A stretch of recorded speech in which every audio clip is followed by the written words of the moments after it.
Mr. Speaker, that should be addressed accordingly as nations. And Mr. Speaker, thank you for giving me this Majimbo Kalasinga. The Speaker holds a position in the Transport Committee as a rapporteur, the Speaker, on behalf of Africa as a whole and Kenya. Those two positions are given to Kenya, and we have it in our National Assembly, Mr. Speaker. Thank you, and may God bless that lady to work well on the Borab Mukami, Member of Parliament for Nyeri. Thank you. Honorable members, allow me to acknowledge in the Speaker's Gallery, Lenana School from Dagoret South, Nairobi.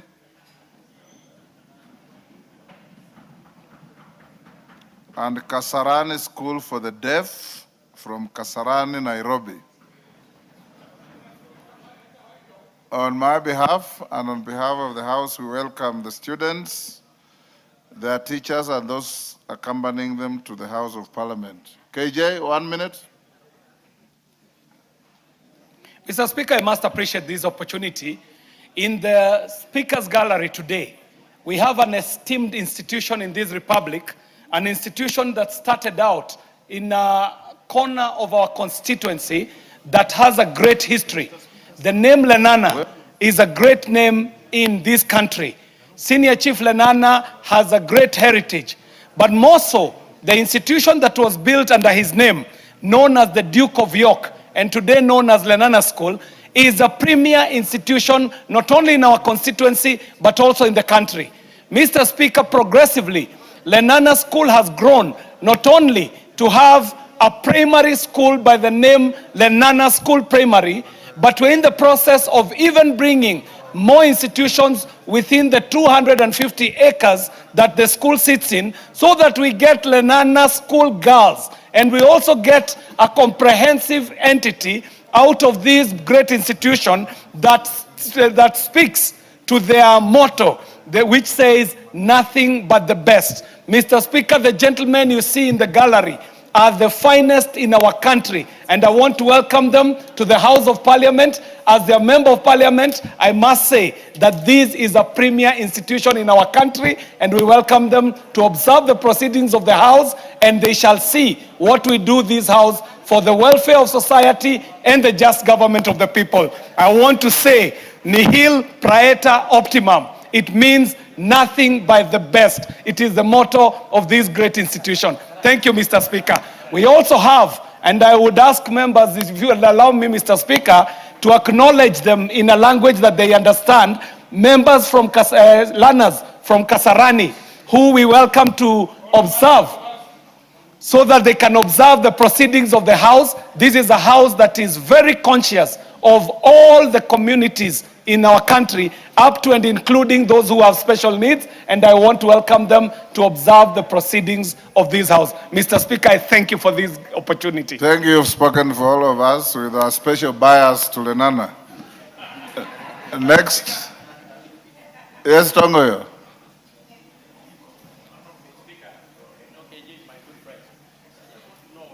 Whether we have changed our norms of welcoming and appreciating our guests to waverings. You are certainly, Chairman, not following. I think Memusi was distracting you. It is Kasarani School for the Deaf. And that was an acknowledgement in sign language. Next. Order number 3, messages. Order number 4, petitions. Order number 5, papers. Majority Leader. Honorable Speaker, I beg to lay the following papers on the table of the House today, thus the 2nd July 2026. The Budapest Convention of Cybercrime and Explanatory Memorandum from the Ministry of Foreign and Diaspora Affairs. Number 2, the SACCO Supervision Annual Report for 2024 from the SACCO Societies Regulatory Authorities, SASRA, and 3, reports of the Auditor General and financial statement for the years ended 30th June 2021, 30th June 2022, 30th June 2023, 30th June 2024 and 30th June 2025, and the certificates therein in respect of the following. 1. AIC Nzeluni Girls Secondary School. 2. Bishop Okring Kemuneru ACK Secondary School. 3. Kangara Secondary School. 4. Jomvu Girls Secondary School. 5. Karamugi Girls Secondary School. 6. Kekonge Boys High School. 7. Kibirishia Boys Secondary School. 8. Kwanza Girls High School. 9. Makuri Girls Secondary School. And 10. Marimanti Girls Secondary School. Thank you, Honorable Speaker, and I lay. Thank you, Naomi. Chairperson, Departmental Committee on Defense, Intelligence, and Foreign Relations. Bashir. Thank you, Honorable Speaker. Honorable Speaker, I beg to lay the following papers on the table of this House. Today, Thursday, 2nd July 2026. Report of the Departmental Committee on Defense, Intelligence, and Foreign Relations on it is 1. Participation in the 39th African Union Summit held in Addis Ababa, Ethiopia from 11th to 15th February 2026, and 2. Inspection visits to the Kenyan diplomatic missions in the Republic of Zimbabwe and the Republic of Botswana conducted from the 24th to 28th November 2025. Thank you, Honorable Speaker. Thank you, Chairman, Departmental Committee on Energy.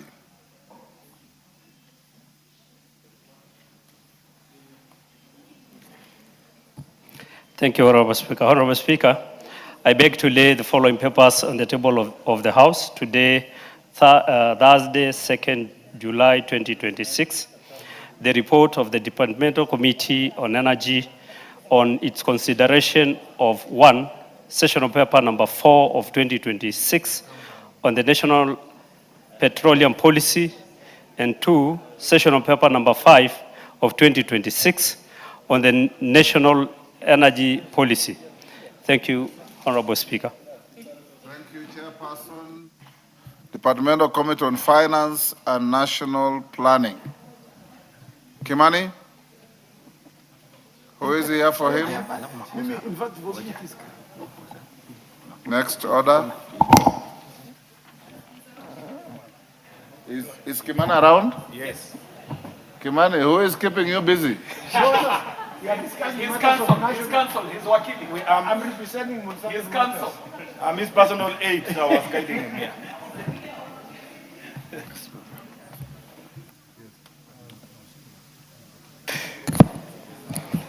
Thank you, Honorable Speaker. Honorable Speaker, I beg to lay the following paper on the table of the House today, Thursday, the 2nd of July 2026. The report on the Departmental Committee on Finance and National Planning on the harmonization of the proposed amendments to the Sovereign Wealth Fund Bill, National Assembly Bill number 7 of 2026. Thank you, Honorable Speaker. Thank you.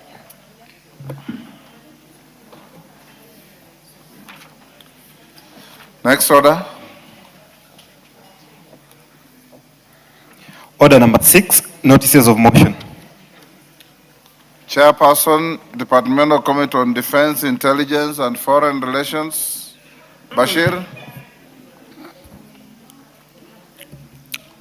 Honorable Speaker, these are notices of motion on inspection visit to Kenyan diplomatic missions in the Republic of Zimbabwe and the Republic of Botswana from 24th to 28th November 2025.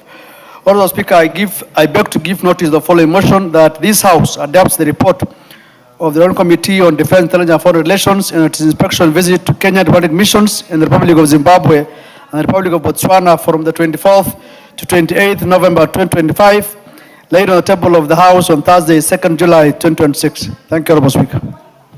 Chairperson, Departmental Committee on Energy. Aramat.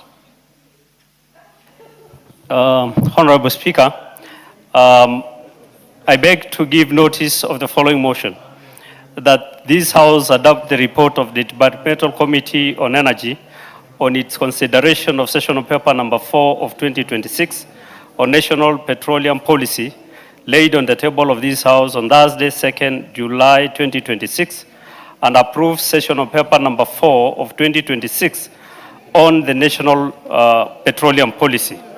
Honorable Speaker, I beg to give notice to the following motion that the House adopt the report of the Departmental Committee on Energy on its consideration of sessional paper number 5 of 2026 on the national energy policy laid on the table of the House on Thursday, 2nd July 2026, and approves sessional paper number 5 of 2026 on the national energy policy. Thank you, Honorable Speaker. Thank you, Aramat. Honorable members in the public gallery, I acknowledge Kibugat Senior School from Bureti, Kericho, Kapchelunkuni School from Mogotio, Baringo, Murigi School from Chuka, Igambangombe, Tharakanithi, and Gwakaithi School from Mbere North, Embu. On my behalf and on behalf of the House, we welcome the students, their teachers, and those accompanying them to the House of Parliament. Next order. Order number 7, questions and statements. Honorable members, we have, being the last day to start our recess, I have directed the clerk, and he has obliged to load all the statements that were pending. So I have a total of 14, and I'm sure some of you will pop up with those that are not on my list.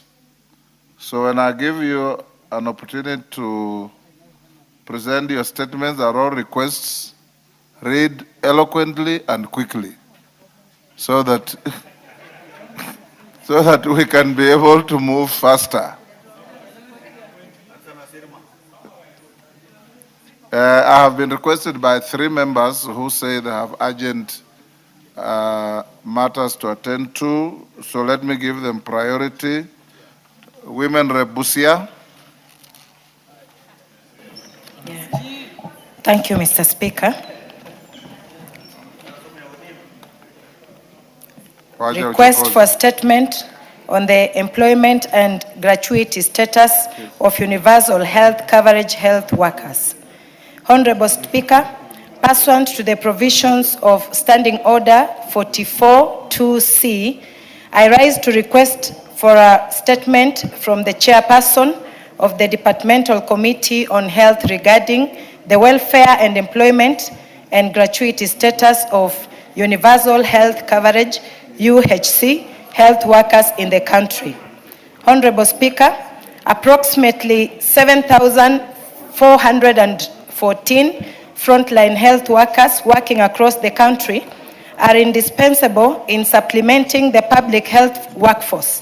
The UHC health workers were engaged by the national government in collaboration with country governments during the COVID-19 pandemic and have continued to render services across all the counties under the Universal Health Coverage Program. These workers work on temporary contracts, earning a flat monthly stipend of 50,000 Kenya shillings, while their counterparts engaged by the county governments performing similar duties earn over 100,000 Kenya shillings, a disparity inconsistent with best labor practices and guidelines by the Salaries and Remuneration Commission. The remuneration of UHC health workers is covered by the national government through conditional grants, which have severally been delayed, leading to repeated strikes that disrupt provision of health care services. Additionally, all contracts for the UHC workers expired on 30th June 2026, creating an urgent employment crisis that demands immediate attention. There are also concerns that the gratuity for the UHC health workers has neither been computed nor set aside in national or county pension schemes, exposing the affected health workers to uncertainty. Honorable Speaker, it is against this background that I request for a statement from the chairperson of the Departmental Committee on Health on the following. 1, measures put in place by the Ministry of Health in collaboration with the Council of Governors to ensure that 7,414 UHC health workers are absorbed into permanent and pensionable employment terms effective 1st July 2026. 2, confirmation that the national government has embedded 8.9 billion conditional grants necessary to finance the payroll for UHC workers upon transitioning to counties in FY 2026/2027. 3, the policy guidelines by the Ministry of Health on standardization of the wages between UHC contract health workers and the permanently employed county health workers so as to address wage disparity and ensure equitable salary structures for the transitioned UHC health workers. And finally, the steps being taken to compute and ring-fence into approved pension schemes the 30% service gratuity due to the UHC health workers for the period of service from 2020 during COVID-19 pandemic until the expiry of their contracts on 30th June 2026. I thank you, Honorable Speaker. Cynthia Muge. Thank you, Honorable Speaker. Pursuant to the provisions of Standing Order 44-2C, I rise to request for a statement from the chairperson of the Departmental Committee on Transport and Infrastructure regarding the deplorable condition of River Kipkaren River Road, particularly the section that is traversing Mosop constituency. Honorable Speaker, the River Kipkaren River Road is a critical transport corridor serving thousands of residents, farmers, traders, students, and other road users, and it's connecting Nandi, Uasin Gishu, Kakamega, and Trans Nzoia counties, and even beyond. Like other roads, it is expected that the road is subject to routine maintenance works necessary to ensure that the surface remains motorable. That includes clearing side bushes, the drainage maintenance, and other works necessary for its safe and efficient use. However, Honorable Speaker, despite the existence of a routine maintenance contract, the said road has been left in a state of neglect with the encroachment of overgrown bushes onto the road reserve that have significantly reduced visibility for motorists, cyclists, and even pedestrians, Honorable Speaker. The poorly maintained drainage systems that have also resulted in the deterioration of the road, and it has caused a lot of accidents. The poor state of the road has occasioned numerous traffic accidents, Honorable Speaker.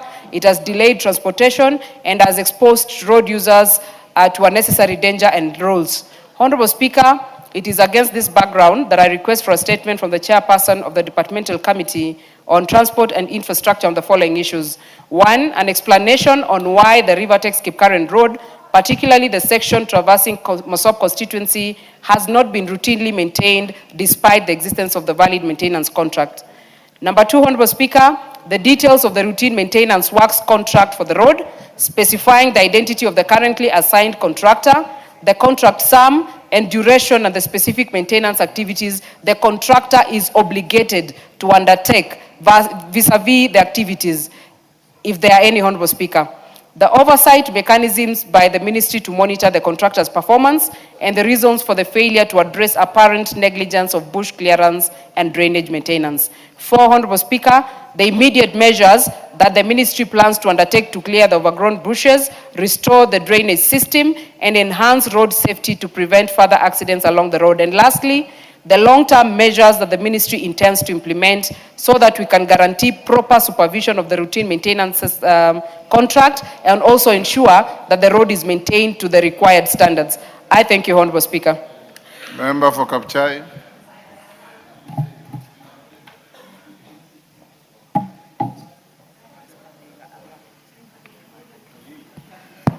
Thank you, Honorable Speaker. Honorable Speaker, pursuant to the provision of Standing Order 44-2C, I rise to request for a statement from the chairperson of the Departmental Committee on Finance and National Planning regarding the alleged fraudulent withdrawal of funds from Unibrain Industries Limited account at Absa Bank.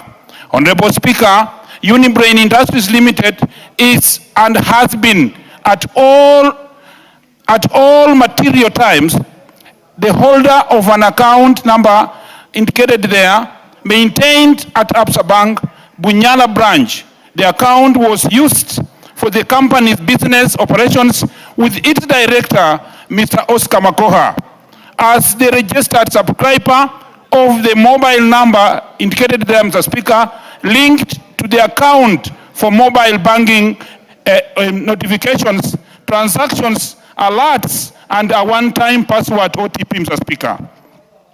Honorable Speaker, on or about 12th February 2026, Absa Bank unilateral deactivated the company's mobile banking applications without prior notice, completely hindering access to the account. On that same date, the director registered a mobile line suffered a total connectivity failure, rendering him unable to make or receive calls or receive texts, messages, and access mobile data services. During this window of inaccessibility, a total sum of Kenya shillings 9,694,365.04, Mr. Speaker, is alleged to have been fraudulently withdrawn from the company's account number indicated there without the company's knowledge or the authorization, despite lodging formal complaints with the bank, reporting the matter to Kitengela police station under OBs given there, and making numerous follow-ups. The company has, to date, Mr. Speaker, received no satisfactory explanations regarding the circumstances of the unauthorized withdrawal, not any adequate update and investigation, Mr. Speaker, or recovery of the funds. Honorable Speaker, it is against this background that I request for a statement from the chairperson of the Departmental Committee on Finance and National Planning on the following. 1. The status of investigations into the fraudulent withdrawals of 9,695,365 shillings and 4 cents from Unibrain Industries Limited Absa Bank account, and the actions and internal investigations taken by the bank on the incident, Mr. Speaker. 2. The steps taken by the bank and relevant investigations authorities to trace transactions relating to the fraudulent withdrawal, the details of beneficiary accounts, authorizations from the transfers, and the measures in place to ensure recovery or compensation for the loss suffered, including timelines for the actions. 3, Mr. Speaker, the measures by the Central Bank of Kenya to oblige the banks to adhere to the statutory and fiduciary duty of the care in safeguarding customers and finds customers' funds, preventing unauthorized transactions, and protecting the account holders from fraud facilitated through a unilateral disruptions of mobile banking service. And finally, Mr. Speaker, the broader regulatory framework governing bank customers recourse of increase of unauthorized accounts access, and whether existing consumer protections mechanisms are adequate to adhere to the scale and manner of loss suffered in this case. I humbly thank you, Mr. Speaker. Thank you very much. Yes, actually, honorable members, the statements requested by Omanyo, Scindia, and Kalasinga, the chairman responsible bring responses the first week after recess. George Murugara. Thank you very much, Honorable Speaker. Honorable Speaker, this is a request for a statement regarding the circumstances that led to the arrest and subsequent release of a suspect by the Directorate of Criminal Investigations. Honorable Speaker, pursuant to the provisions of Standing Order number 44-2C, I rise to request for a statement from the chairperson of the Departmental Committee on Administration and Internal Security regarding the circumstances that led to the arrest and subsequent release of a specified suspect by the Directorate of Criminal Investigations. Honorable Speaker, on the 7th of January 2025, Mr. Eric Matakwa Okeno of ID number 30 lodged a complaint with the Directorate of Criminal Investigations, the DCI, in Nairobi concerning an alleged land fraud to property number CR 51563 situated in Kekambala area, Kilifi County. The property, which forms part of the estate of the late Miss Rosemary Akinyi Okeno, was allegedly fraudulently transferred to Mr. James Ovid Sugars Yap. Following the complaint, the DCI undertook investigations and forwarded the file to the Office of the Director of Public Prosecutions for review, advice, and further action. Upon consideration of the file, the Office of the Director of Public Prosecutions recommended that the suspect, Mr. Farouk Omar Mzee, be arrested and charged. On the 2nd April 2026, Mr. Farouk Omar Mzee was arrested but was reportedly released on the same day without being charged before a court of law. The circumstances surrounding this release remain unclear. This has raised concern amongst the family of the late Miss Rosemary Akinyi Okeno, who fear that the delay or failure to prosecute the matter may frustrate the course of justice and deny the estate legal redress. Honorable Speaker, it is against this background that I request for a statement from the chairperson of the Departmental Committee on Administration and Internal Security on the following. Number one, the circumstances under which the suspect was released by the Directorate of Criminal Investigations on 2nd April 2026. Number two, the status of investigations into the alleged fraudulent transfer of property known as CR 51563 situated in Kekambala, Kilifi County. Number three, the failure of the DCI to consult with the Office of the Director of Public Prosecutions and the complainant on the matter before the release. Number four, the status of the matter and the failure to arrest and charge the suspect in court. And number five, the timeline that the DCI is expected to execute the arrest and produce the suspect to the ODPP for arraignment in the court. Thank you very much, Honorable Speaker. When do you bring a response? We already overloaded you for the first week, second week after recess. Most obliged. Lynette Chepkorir Toto.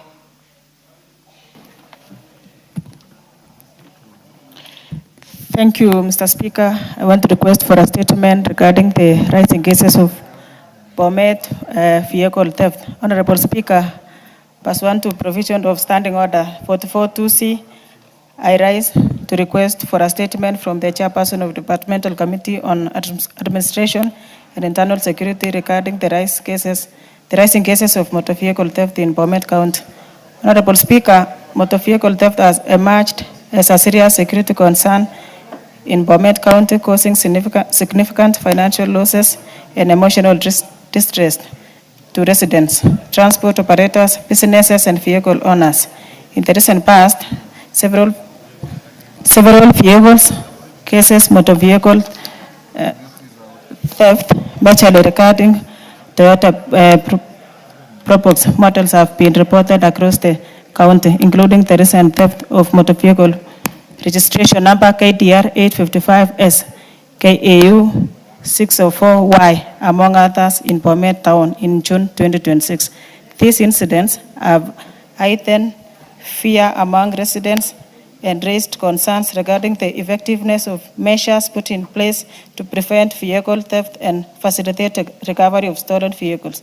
The continued occurrence of these incidents point to possibly weaknesses in surveillance, intelligence, gathering, and coordination among security agencies. There are also concerns that organized criminal syndicates may be operating within the region and neighboring counties, thereby complicating tracing and recovery efforts by law enforcement agencies. Honorable Speaker, it is against this background that I request for Chairperson of Departmental Committee on Administration and Internal Security to apprise his House on the following issues. Number one, the number of motor vehicles reported stolen in Bomet County since January 2026, indicating the number of recovered, those still missing, and the current status of investigation into each reported cases. Number two, the measures being undertaken by the police, National Police Service, and other relevant security agencies to prevent motor vehicle theft and improve recovery rates, particularly in Bomet County. Number three, confirmation on whether investigation have established the existence of organized vehicle theft syndicates operating within Bomet County and neighboring counties, and if so, the action taken to dismantle such criminal networks. Number three, number of arrests, prosecution, and conviction relating to motor vehicle theft offenses in Bomet County over the last 2 years, and whether they have yielded any recoveries. And number five, the measures the ministry is putting in place to strengthen surveillance, intelligence, gathering, inter-county security coordination, the deployment of modern vehicle tracking technologies to combat motor vehicle theft, and enhance the safety of motorists in Bomet County and other parts of the county. I thank you, Honorable Speaker. Thank you. When can you? 2 weeks after I resume, Honorable Speaker. 2 weeks after I resume. Same with the Murugaras. Thank you. Susan Kiamba. Sorry, yes, Mandazi? Just hold on, Susan. Take your seat. Honorable Mandazi. Yeah, thank you, Honorable Speaker. I wanted to joyride. Yes, to joyride on the matter that has been brought to the House by Honorable Toto.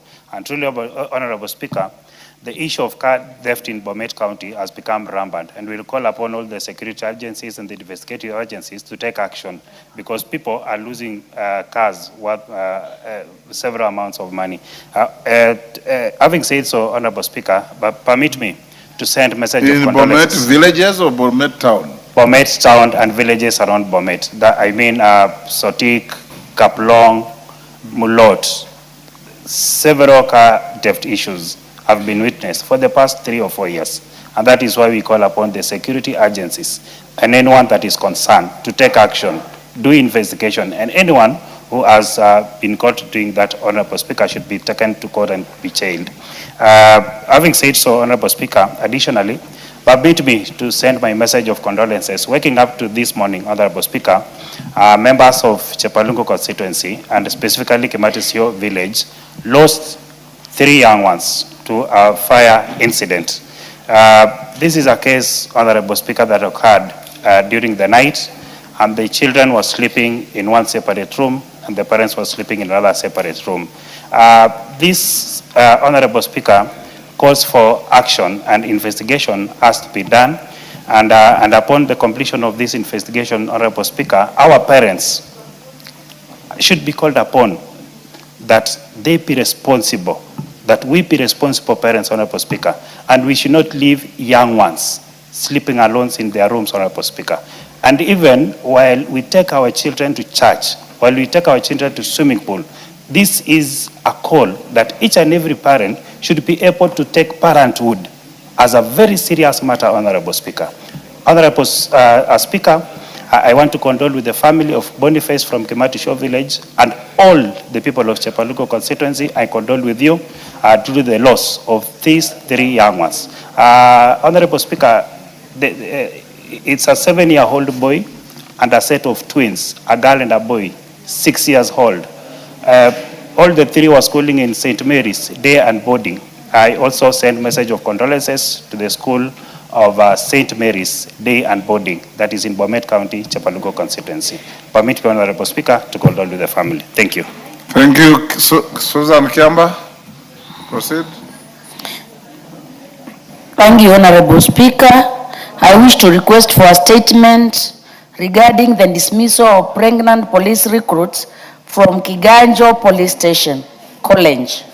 Honorable Speaker, pursuant to the provision of Standing Order 442C, I raise to request for a statement from the Chairperson of Departmental Committee on Administration and Internal Security regarding the dismissal of 18 female police recruits from Kiganjo Police Training College on account of pregnancy. Honorable Speaker, in May 2026, the National Police Service confirmed that 18 recruits had been discontinued from the basic recruit training course for being pregnant. While the National Police Service indicated that the recruits were discontinued on account of pregnancy, the circumstances under which the pregnancies occurred, including whether the recruits became pregnant before reporting for training or during training period, remains unclear. Equally unclear is the legal, regulatory or policy framework upon which the decision to discontinue the affected recruits was based. Honorable Speaker, Article 27 of the Constitution entitles women and men to equal treatment, including to equal opportunities. The dismissal of female recruits solemnly on the basis of pregnancy has therefore raised legitimate public concern regarding compliance with the Constitution, existing labor laws, and the principles of fair administrative action. Honorable Speaker, it is against this background that I request for a statement from the Chairperson of the Departmental Committee on Administration and Internal Security to appraise this House on the following. 1. The legal, regulatory or policy framework that provides for the discontinuation of recruits from the basic recruit training course at Kiganjo Police Training on account of pregnancy. 2. A report on the procedures followed before the decision to discontinue the affected recruits, the date of dismissal, and the officers responsible for making or approving the decision, and whether the affected recruits were accorded a fair administrative process. 3. Measures and the policy reforms in place to ensure that female recruits to the disciplined forces found to be pregnant after recruitment rejoin training after postpartum. And 4. Measures being undertaken to ensure that recruitment, training, and disciplinary processes by the National Police Force comply with the constitutional principles of equality, non-discrimination, and a fair administrative action, particularly in regard to pregnancy. I thank you, Honorable Speaker. Thank you, Susan. Tongoyo. Speaker, considering that I've got a lot of backlog, ask kindly you allow me to do the third week. Okay. Nevertheless, Honorable Speaker, I don't want to preempt the response, but it's a given fact, Honorable Speaker, on the issue of pregnancy, that anybody, the pregnant recruit cannot withstand a vigorous training in these barracks. And it is a prerequisite, of course, that during the vetting, the recruitment, there is one condition that they should not be pregnant. Nevertheless, I will still bring the response. Yes, Nyanze.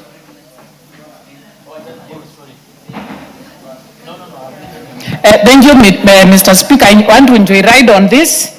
The chairman has said actually that they should be vetting before recruitment. So my question is, during recruitment, was proper pregnancy examination done? And then what happened after 5 months? If the vetting was done and you were actually recruited, what happened after that?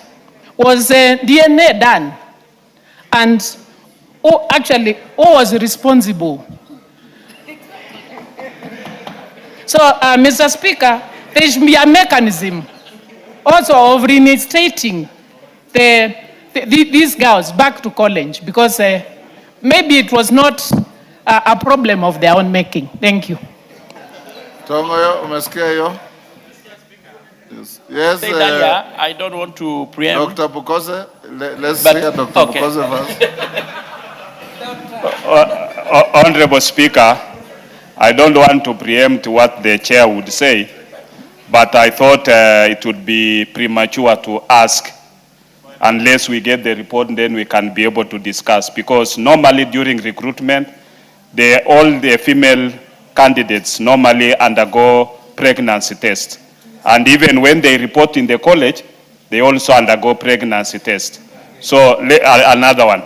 So let's wait for the report to find out whether they were dismissed after the second pregnancy test or what happened. So I think we should not put the chair into answering a preemptive question.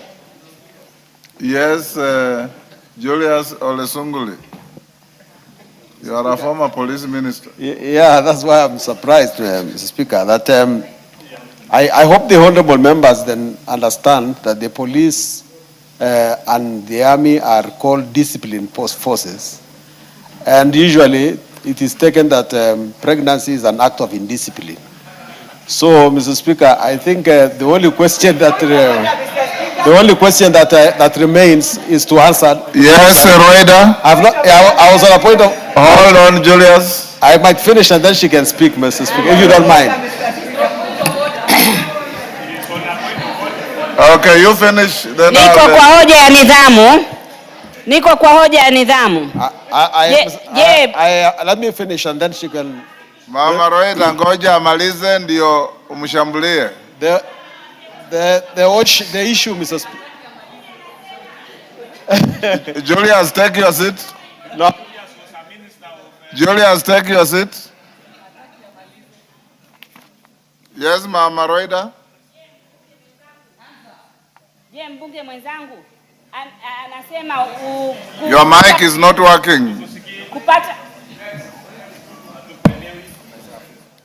Je, ni haki mbunge mwenzangu kusema kupata mimba ni ukosefu wa adabu? Yeye angezaliwa kama siyo mimba? Naomba sahihi atoe hiyo. Atoe hiyo kabisa. Kuzaliwa, kuzaa nje ya ndoa labda, lakini watu wengi wanazaa ndani ya ndoa, na kuzaa ni haki. Na kisha ajue kwamba mwanamke azai peke yake ni watu wawili, mbona wale wengine hawachishwi kazi au hawakosi kazi? Na si ugonjwa. Yes, Elijah. Thank you, Mr. Speaker. Mr. Speaker, I think the most important thing here that is really out of order is that when indeed there are disciplined forces. So does it mean when now ladies and gentlemen have joined the forces, if indeed they have pregnant themselves inside there, both the man and the woman either go home or they are told to get married and continue with their work, Mr. Speaker. But you cannot say a woman will be chased out, and at that time I know she will not even be able to identify. Maybe it's even the boss himself. So what happens, Mr. Speaker, to that case? Julius, finish up. It's unfair, so that my message is not truncated. I say that it is part of the rules that is the case. But the question asked by Honorable Nyenze will answer this question, because some of these pregnancies do not happen between the recruits themselves. They happen between the recruits and instructors or some visitors who go there. But once you choose to be pregnant, you can also be recruited as a teacher. Julius. Yes, Elijah. You know, the challenge I'm facing with my senior is that maybe it's because of his culture, of his community. You cannot say a woman chose to be pregnant, Mr. Speaker. No woman chooses. It is a matter of you, a man and a woman, who have decided in God's eyes you want to have a child. So how do I choose? How? What happens if a woman chooses and finds a man to make her pregnant? Mr. Speaker, that man who decides to give his eggs must be responsible, because there's no egg that God gives you to just come and give and let your child wingle in challenges of this life, Mr. Speaker. No, that is wrong. Yes, Pasares, what is it? Thank you, Mr. Speaker. Mr. Speaker, I think we need to address something, that when they go for training, if it's not allowed for you to be pregnant, and you know that women will engage in sex and they will get pregnant, why not put them on a family planning option throughout the training? Why not invest in commodities, give them family planning so they can have their sex, but they will not get pregnant? Family planning works 99% of the time. But if it doesn't work, then she cannot continue the pregnancy because the child might be harmed, but she should be allowed to come back after she's delivered to continue with the training. Let us just be civilized. At the end of the day, and the member who was saying women get pregnant on their own, I want him to know that his entire constituency, probably 70% of the women who are going to vote for you are single mothers. Yeah. So they're your voters, and you need to retract. Because at the end of the day, when we get pregnant, you know, men are so irresponsible, Mr. Speaker. Let us just go there. At the end of the day, when you have sex and you're going to make a woman pregnant, the consequence of sex is a woman getting pregnant. So if you want to enjoy a woman, enjoy the child. And also those deadbeat fathers, can you please also take responsibility? Those children are yours. You say you want sons to give them a good name, and then you're here not defending the right of the woman to have the child, your child. It is your sperm that swam in her and got her egg, and then you got a child, and the child looks like you, and you don't want to maintain that child. So let us be civilized. Mtoto ni wenyu. Yes, Murugara. Thank you. Thank you. Honorable Speaker, I don't agree with the Honorable Pasaris that men are irresponsible. I don't. Because we believe we are responsible. And the old adage goes, it takes two, either to tango or to tumble, whichever. It takes two. Therefore, the responsibility is on the two. But this is how it goes as regards recruits. And I'm not speaking for the police, and I'm not trying to answer the question by Honorable Kiamba. The truth is, on the day of recruitment, they are made to state on the forms whether they are, that's the ladies, they are expectant or not. So she answers no, and she's admitted into the college. That is where the pregnancy test is done. And the problem with it is sometimes it may be too early to detect it. So the first one may turn out to be negative. After a second one, which is done about 4 or 5 months, it turns out to be positive. And this is, and this is the reason. Honorable Murugara, when I last checked, you are not a guy now. I am not. I'm speaking absolutely from what I know. I have brothers and sisters who are in the police force, so I follow very closely. 2 brothers and a sister, so they're 3. So this is how it goes. Once it is detected, then that's when they say, now you have to leave the college. But again, what happens at Kiganjo is so strict unless it has changed that, number 1, the male and the females hardly ever meet. Number 2, the seniors are highly prohibited from meeting the female recruits. But if that happens, it is the discipline. And if any of them, whether a man or a woman, is detected to have breached those rules, they are liable to the same consequences. It is not just the lady, but also the man who is responsible. Thank you. Yes. Honorable Speaker, I know members have ventilated on this, and of course we are going to come with a response. But I think members have really tried to respond or to give the answers, especially even our new Gaina here. But it's true. Normally, Honorable Speaker, in the early stages, we may be able to get what we call a false negative. So I will call the members to maybe to stop at this. I mean, maybe your guidance. We'll come with a response. But again, we should not treat, Honorable Speaker, some rumors from newspapers. They could as well be rumors, Honorable Speaker. But I will just call upon my colleagues, we wait for the response, so that maybe probably they can be in a better position to comment. Thank you. Let's go to Stephen Mogaka. Wakili. Thank you, Mr. Speaker, for allowing me to make a request for a statement regarding provision of comprehensive medical insurance cover for retired prison officers. Honorable Speaker, pursuant to the provisions of Standing Order number 44-2C, I rise to request for a statement from the chairperson of the Departmental Committee on Administration and Internal Security regarding the provision of comprehensive medical insurance cover for retired prison officers. Honorable Speaker, prison officers dedicate their productive life, their productive years to service and to protect the nation under demanding and often high-risk conditions. These services significantly contributes to the maintenance of law and order, rehabilitation of offenders, and the overall scrutiny of our overall security of our country. Despite their invaluable contribution, many retired prison officers face immense challenges in accessing affordable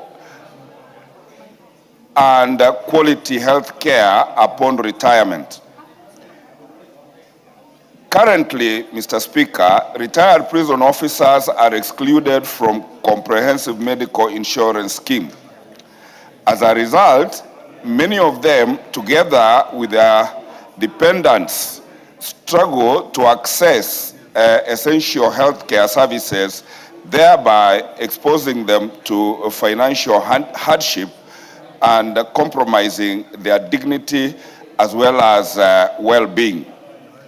This situation, Mr. Speaker, is concerning given the nature of prison service, which exposes officers to occupational risks, stressful working conditions, and long-term health complications. The absence of adequate post-retirement medical cover undermines the welfare of retired officers who have served this country very diligently. Honorable Speaker, it is against this background that I request for a statement from the chairperson of the Departmental Committee on Administration and Internal Security on the following. Number one, a confirmation of the existence of a medical insurance cover for retired prison officers and their dependents, and if so, the reasons for the failure to facilitate their access to such facilities. Number two, the measures being taken by the government to establish a comprehensive medical insurance scheme for retired prison officers and their families and dependents, the dependents of these disciplined service officers. And finally, Mr. Speaker, the timelines the timelines within which the government intends to address the healthcare needs and welfare of retired prison officers and their dependents. Mr. Speaker, I ask for this statement when I am burying my own auntie this weekend, who is a retired prison officer and who has been struggling in a hospital. And it is therefore imperative that the relevant departmental committee, which may also include Justice and Legal Affairs, because that is where the correctional services fall in, Mr. Speaker, they come with a response to at least address these senior citizens. I thank you, Mr. Speaker. Thank you. Prisons fall under Murugara or? So we misdirected it. Yes, Murugara. Thank you very much, Honorable Speaker. Speaker, give us the first week when we resume, because they may not have much to respond to, but we confirm that medical scheme as they serve are in place, 2 of them, but we also have to consider what he has asked about, which is post. Thank you very much. Yes, Tongoyo. I know it's a very confusing situation, Honorable Speaker, because of course it is from this parliament that the prisons were taken to JLAC. But if I'm not wrong, Honorable Speaker, the insurance is still together with the rest of the NPS. Yes. The only function or that is remain with the NPS is the insurance. It's not really transferred to JLAC. So the 2 committees look at the issue and bring a joint statement. Honorable members in the Speaker's Gallery, I acknowledge Kikima Senior School from Booni, Makwiny.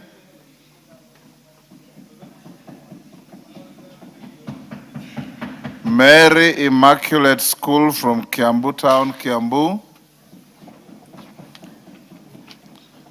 And in the public gallery, we have Twale Junior School from Tigania West, Meru.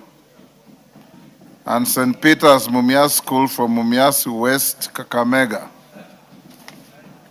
Yes, Rindikere? Thank you, Mr. Speaker. Tigania West is my immediate neighbor.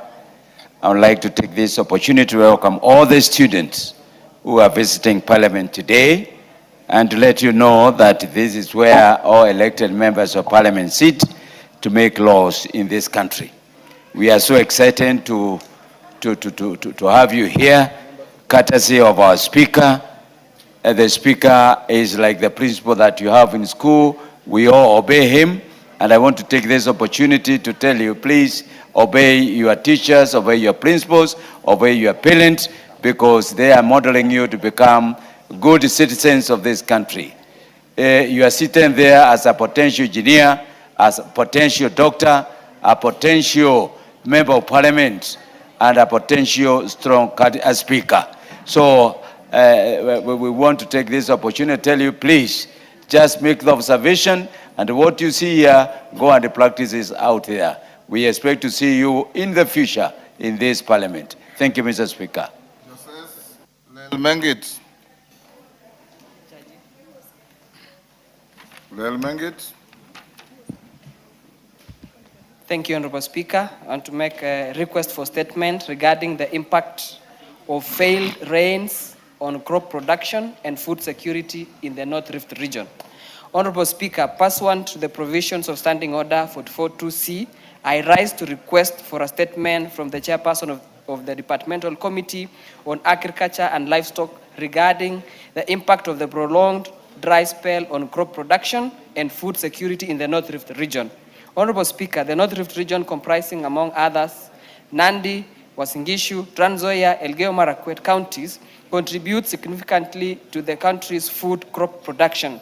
At the onset of long rain season, farmers across the North Rift region planted maize and other food crops in anticipation of favorable weather conditions. However, the region has since experienced a prolonged dry spell during the critical stages of crop growth, resulting in widespread wilting of crops and a risk of significant yield losses. This is exacerbated by reported shortages and delays in distribution of subsidized top-dressing fertilizer, which is expected to adversely affect crop production. The situation has raised concerns across the region as it threatens household incomes, stability of food prices, and food security in the country. Honorable Speaker, it is against this background that I request for a statement from the chairperson of the Departmental Committee on Agriculture and Livestock on the following. Number one, a report by the Ministry of Agriculture and Livestock Department on the extent of crop damage and projected reduction in maize and other food crop yields in the North Rift region. The anticipated impact of the projected production shortfall on national food security, strategic grain reserves, and the prices of staple foods. Number 2, reasons for the reported shortages and delays in distribution of subsidized top dressing fertilizer, and actions taken to ensure timely and adequate supply of fertilizer. Number 3, the measures being undertaken by the ministry to support affected farmers, including the provision of drought mitigation measures, crop insurance, support and access to subsidized and affordable farm inputs. And finally, the long-term strategies being implemented by the ministry to strengthen climate resilience in the agricultural sector, including investment in irrigation infrastructure and promotion of sustainable agricultural production in the country. I thank you, Honorable Speaker. The Chair Agriculture. Any member of the committee? Justice, are you a member? Yes, please. Bring a response within the first week after recess. Much obliged, Honorable Speaker, but since it's a fairly weighty matter, I was requesting that we bring an answer the second week after recess so that we can get enough time. So be it. Thank you, Honorable Speaker. Daniel Manduku, Nyaribari Masaba. Thank you, Mr. Speaker. Request for statement regarding the disappearance of 2 Kenyan citizens in the Russian Federation. Honorable Speaker, pursuant to the provisions of Standing Order number 44-2C, I wish to request for a statement from the chairperson of the Departmental Committee on Defense, Intelligence and Foreign Relations regarding disappearance of 2 Kenyan citizens in the Russian Federation. Honorable Speaker, Mr. Frank Anyono Mare, holder of passport number that and ID number that, and Mr. Kevin Momanyi Onderi, holder of ID number that, departed Kenya for the Russian Federation on the 20th of October 2025. According to information provided by the respective families, the last communication with the 2 individuals was on the 4th of December 2025. Since that date, the families have neither heard from them nor established contact with them, and their whereabouts remain unknown. The circumstances surrounding their disappearance have raised serious concerns regarding their safety and welfare. Further, the prolonged loss of communication has caused immense anxiety, distress, and uncertainty to their families. Honorable Speaker, it's against this background that I request for a statement from the chairperson of the Departmental Committee on Defense, Intelligence and Foreign Relations on the following. 1, a report on the whereabouts of Mr. Frank Anyona Omare and Mr. Kevin Momanyi Onderi, including the measures taken by the government through the Kenyan Embassy in the Russian Federation to establish their place of residence and employment status. Number 2, the measures being taken by the government to safeguard the welfare of Kenyan citizens residing, working, or studying abroad, including protocols in place to assist those who are reported missing or in distress. And number 3, the measures put in place to strengthen the monitoring, protection, and consular support for Kenyans living abroad, particularly those traveling for employment or other engagements in unfamiliar jurisdictions. I thank you, Honorable Speaker. Thank you. Bashir, this is to your committee. When can you bring a response?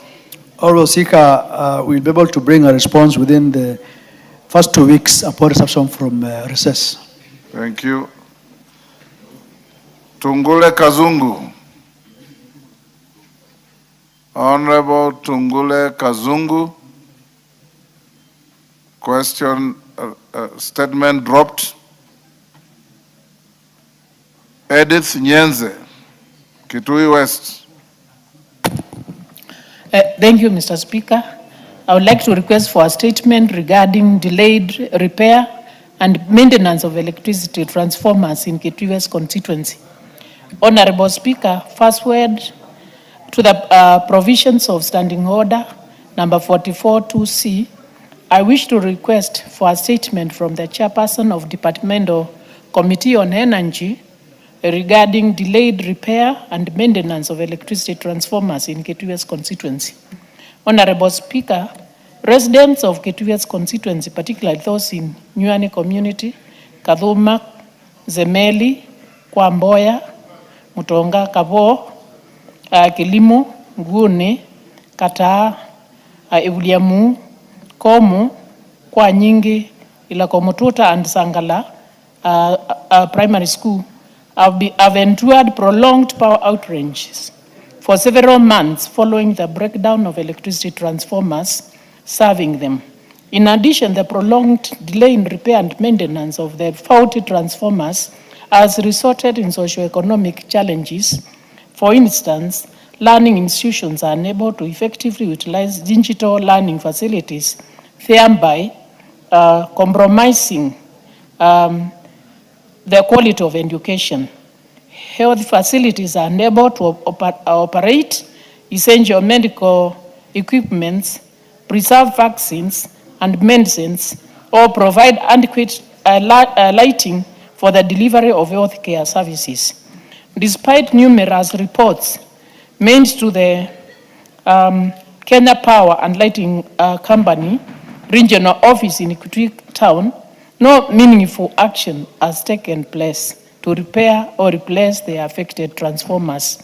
Honorable Speaker, it is against this background that I request for a statement from the chairperson of the Departmental Committee on Energy on the following. Number one, a report on status of transformers serving these communities: Nyuani, Kadhuma, Zemeli, Kwamboya, Mutonga, Kabo Primary School, Kilimo Dispensary, Nyuani Primary School, Evuliamu, Kata, Komo Village, Kwa Nyingi, Ilakomututa Secondary School, and Sangala Primary School areas, including the dates when faults in respect of transformers were reported and the action taken to date.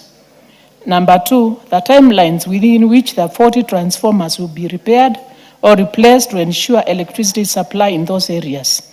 Number three, measures put in place to provide alternative electricity supply to the affected areas, and actions taken to ensure regular maintenance of rural electricity infrastructure, including improving of response time for transformer failures across the Kitui constituency.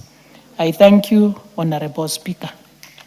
Thank you. Yes, Makali Mulu, you want to joyride? Yeah, Honorable Speaker, thank you so much. I just want to say one or two things, Honorable Speaker. First of all, is to thank Honorable Nyenze for raising this matter, Honorable Speaker, because it's also happening in my constituency. And Honorable Speaker, I think this war between REREC and Kenya Power is what is causing all this problem.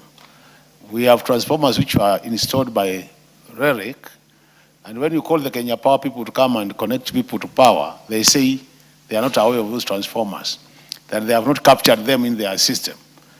But you know, Honorable Speaker, at the end of the day, what Kenyans want is just power. They don't care who provides that power.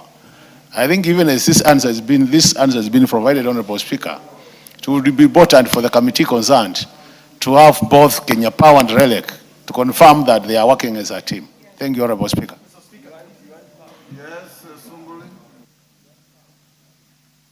Mr. Speaker, just to inform you that yesterday when the Honorable Wangari was sitting in your place, this question of faulty generators, transformers, was raised by the Honorable Tonui, and that it was the members who are really concerned. There was a big, there were a lot of reactions on that.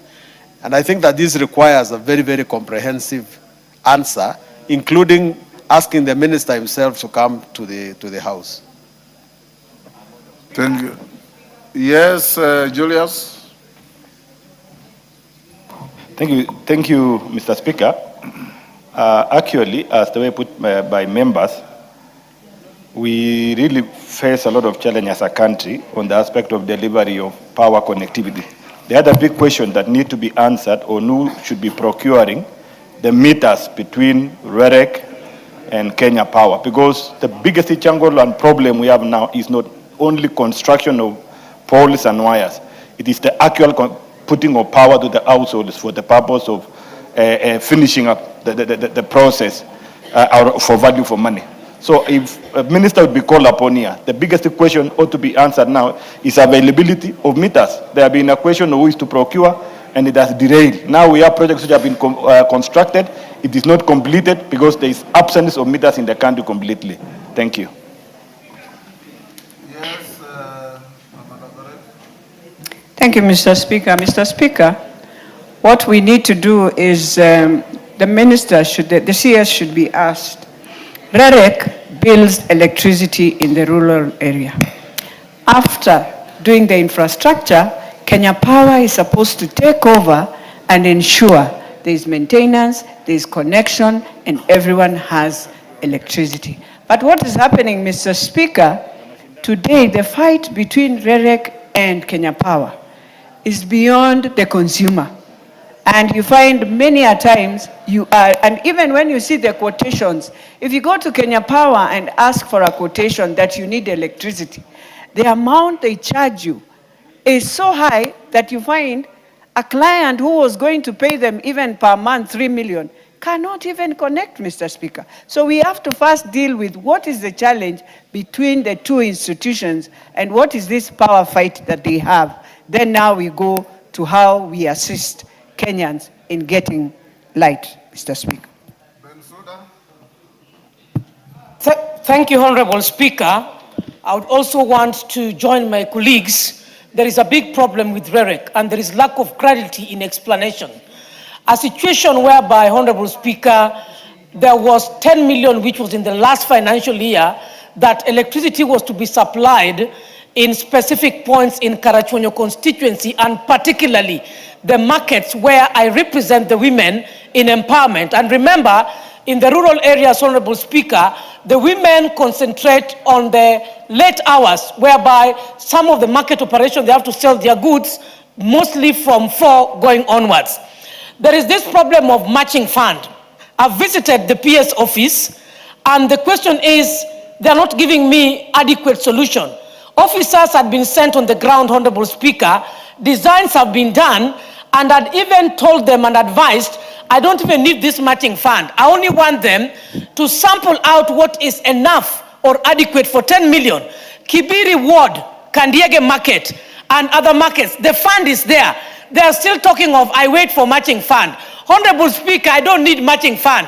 I want them to utilize the 10 million. I think it is critical that REREC should not take us for a ride. I agree. The departmental committee should speed up so that we are not entertained with issues of wait for matching fund. What is available should be utilized, Honorable Speaker. Kandiege is suffering. Karachuonyo is suffering. The markets are suffering. I call for speedy action. Thank you, Honorable Speaker. We'll stop there on that. Chair Energy. Chair Energy, I thought there was a vice chair somewhere. Leadership. Yes, because you are the pretender to the throne. No, I'm sitting in for the majority leader, and I'll be able to convey the message. That they bring a response 3rd week after recess. Okay. Thank you, Honorable Speaker. I'm told statement number 9, Honorable Kibagendi had indicated that we take it off the order paper. He's not here today. Dr. Joyce Bensouda, Homa Bay County. Thank you, Honorable Speaker, for giving me the opportunity to request for statement regarding the implementation of gender-responsive and child-sensitive budgeting in the financial year 2026-2027 budget. Honorable Speaker, pursuant to the provisions of Standing Orders 44-2C, I wish to request for the statement from the Chairperson of the Departmental Committee on Finance and National Planning regarding the implementation of gender-responsive budgeting and child-sensitive budgeting in the financial year 2026-2027 budget. Honorable Speaker, the National Treasury has over the last 4 financial years consistently issued budget review and outlook papers and budget circulars directing ministries, departmental and agencies to mainstream gender-responsive budgeting and child-sensitive budgeting in the planning and budgeting process. This measure are intended to promote gender equality, safeguard the rights and welfare of the children, and ensure equitable allocation of public resources across all sectors.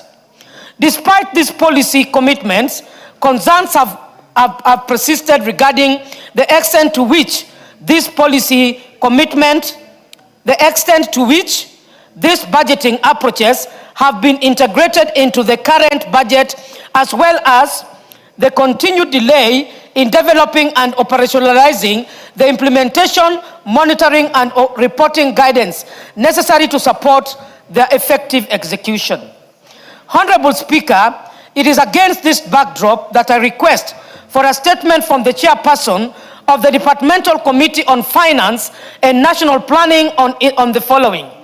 A report on the extent of integration of gender-responsive and child-sensitive budgeting from the financial 2026-2027 budget and the midterm expenditure framework, including the performance indicators and reporting mechanisms for monitoring and evaluating implementation.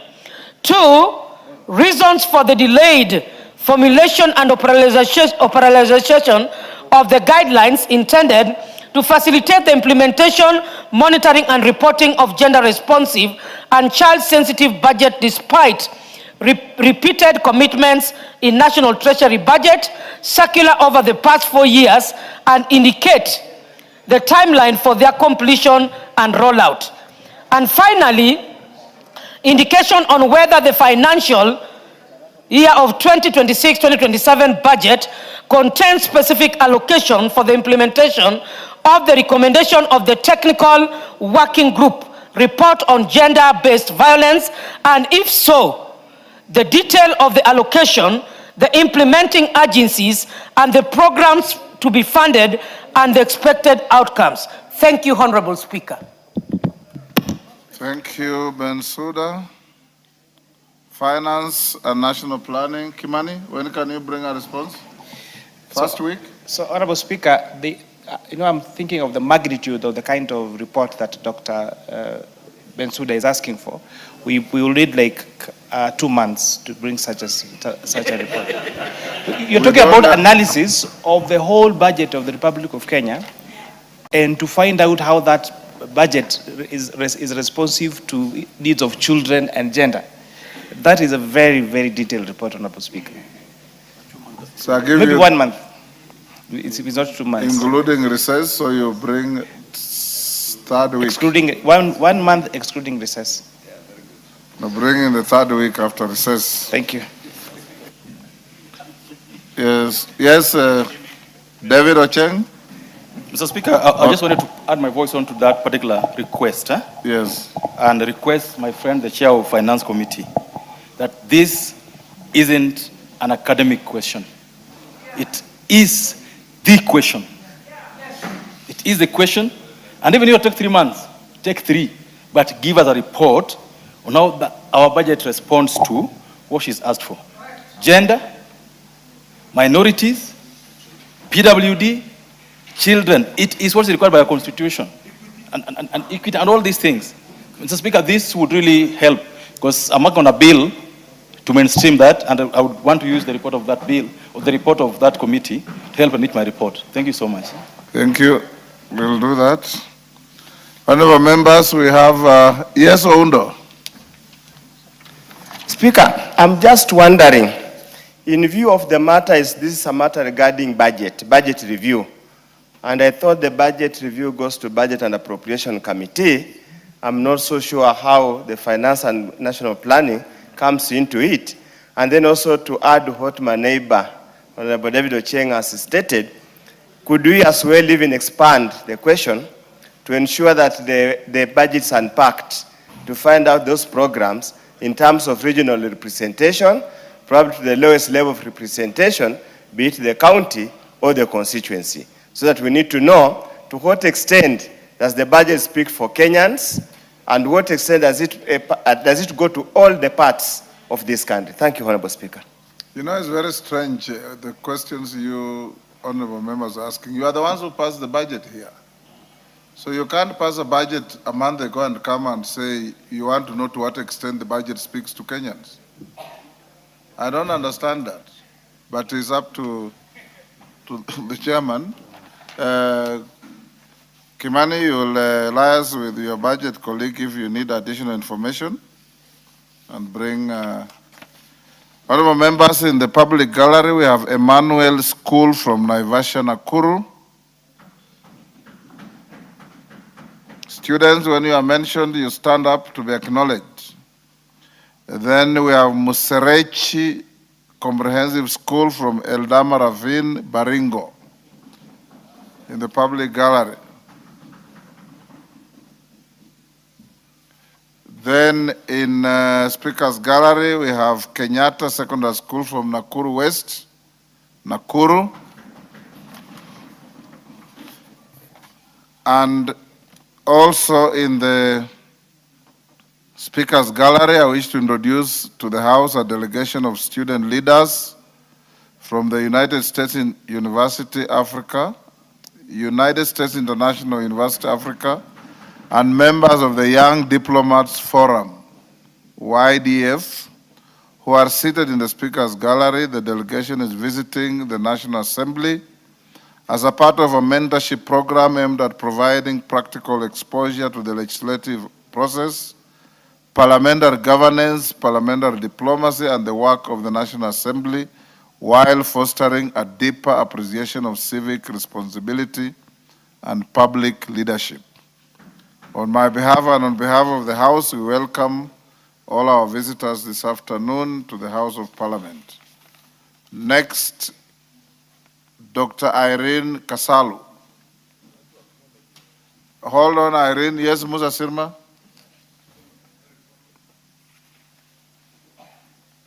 Mr. Speaker, I would like to thank the House for welcoming our visitors who are in the public gallery, the students, and especially from Muserechi Comprehensive School, which are in my constituency.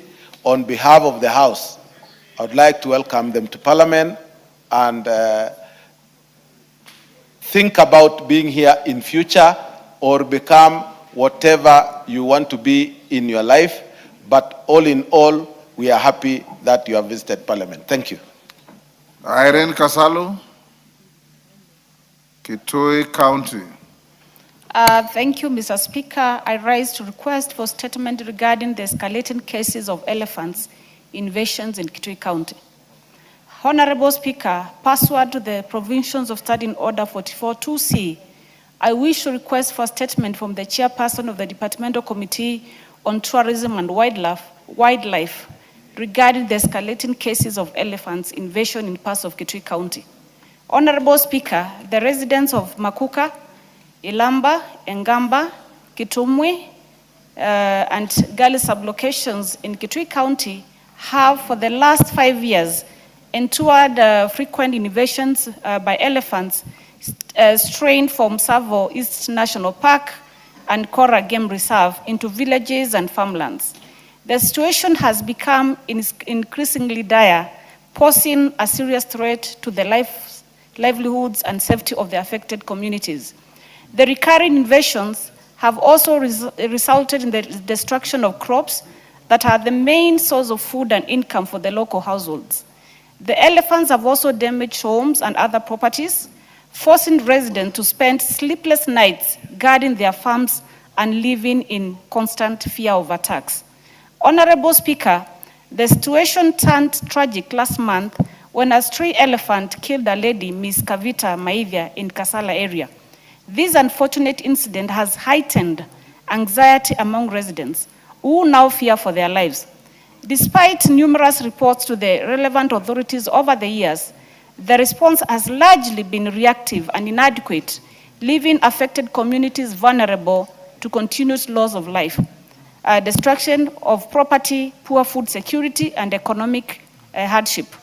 Honorable Speaker, it is against this backdrop that I seek a statement from the chairperson of the Departmental Committee on Tourism and Wildlife on the following. Number one, immediate and long-term measures being taken by the ministry and the Kenya Wildlife Services to address elephants invasion in farms and settlements. And number two, status of compensation for the family of Ms. Kavita Maivia, as well as compensation for farmers and households that have suffered loss of crops, property, and other damages resulting from elephant invasions over the past 5 years. Thank you, Honorable Speaker. That's it. Thank you, Kasalu. Chair Tourism. Chair Tourism. Bukose hold brief for majority, inform them to bring a response third week. Thank you, Honorable Speaker. On behalf of the majority, we will make sure that the Chair Tourism is well informed. Thank you. Amos Mwago, Starehe. Thank you, Mr. Speaker.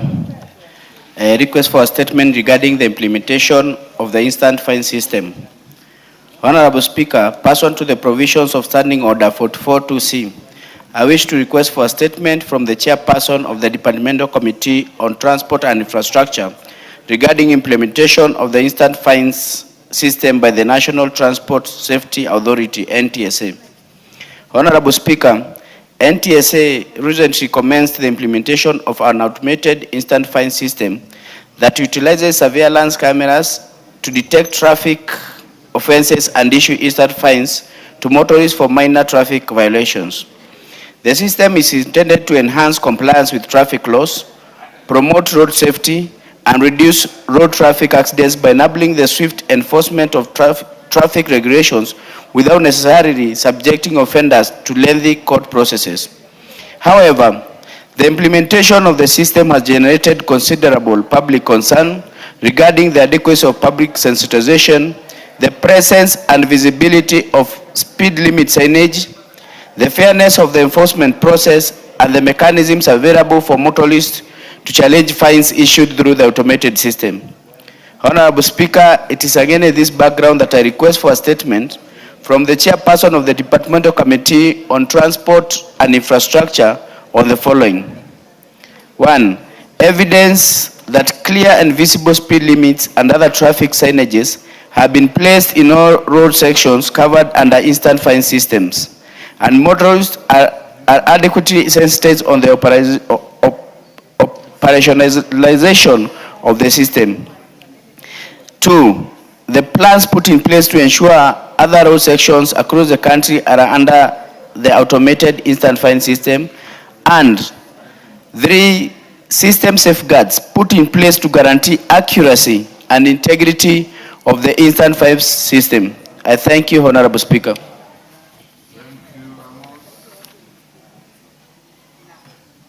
Chair, Transport and Infrastructure. Yes, Nabwin, you are a member of the committee? No, I'm not. Just a rejoinder. You are joyriding? Yes. Go ahead. Mr. Speaker, before the last recess, I had given a statement to the same committee over 2 roads that have not been done in my constituency. The response was supposed to come 2 weeks after the recess, but to date we are headed to another recess and I haven't received any response. Thank you, Mr. Speaker. You can see even the chair is not here. So majority leader has just walked in.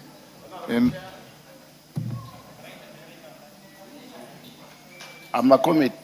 Honorable Naika, there is no chair here, there is the speaker. Yes, but I'm a member of the Committee of Transport. Yes. I just wanted to hold brief for your chair. Yes, I will and brief my bring chair. A response. Yes, 2 weeks so that he can after brief. recess. Yes, Chair. Yes, okay, Mr. Kimani? Speaker.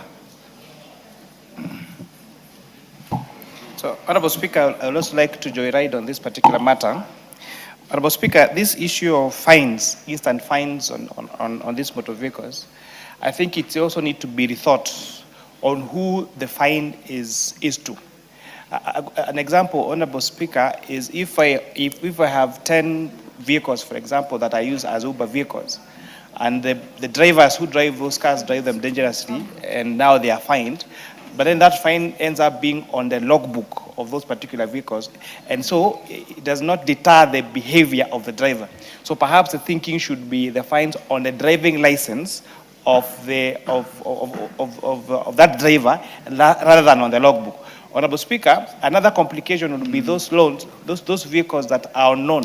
Say, for example, the logbook is a joint ownership between the bank, for example, and the borrower. So when now this fine is lodged on the logbook of that particular vehicle, then it affects the lender, who might be the bank or even these other smaller lenders for motorcycles, Honorable Speaker. So I think I would like to be enjoined on that particular case so that I can give my input on that particular fine system, Honorable Speaker. Thank you, Honorable Speaker. Thank you. Naika, he has already left. You are very nomadic, Naika. You bring a response 2 weeks after recess and take into account what the Honorable Member for Molo has said. Quite obliged, Honorable Speaker. I will revisit statement number 7, Kazungu Tungule. Thank you, Mr. Speaker. And first of all, my apologies for not being there when my statement was called. It was due to very unavoidable circumstances. Honorable Speaker, this is a request for a statement regarding the electrocution of Ms. Rita Mapenzi Kenneth and the safety of electricity infrastructure in Ganze constituency. Honorable Speaker, pursuant to provision of Standing Order number 444-2C, I wish to request for a statement from the Chairman of the Departmental Committee on Energy regarding the electrocution of Ms. Rita Mapenzi Kenneth and the safety of electricity infrastructure in Ganze constituency.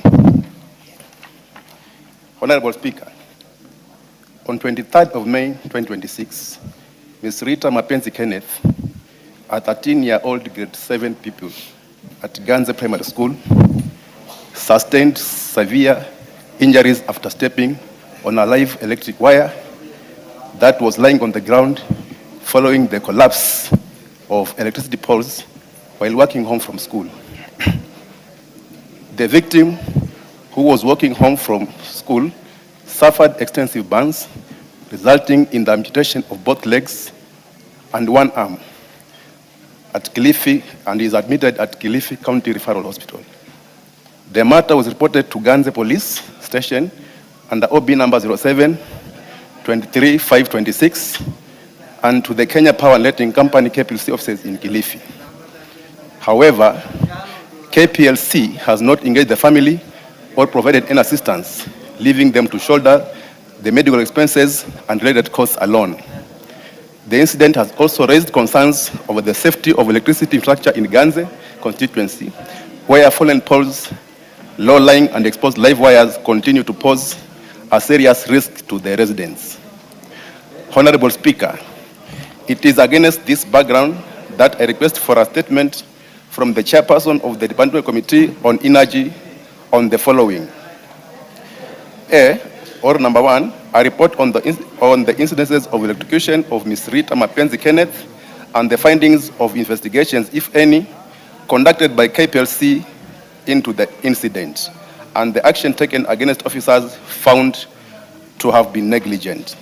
Number 2, the steps that KPLC has taken to ensure that Ms. Rita Mapenzi Kenneth receives adequate medical care, rehabilitation services, including provision of prosthetic limbs, and fair and timely compensation for the permanent psychological effects of the resultant amputation and disability.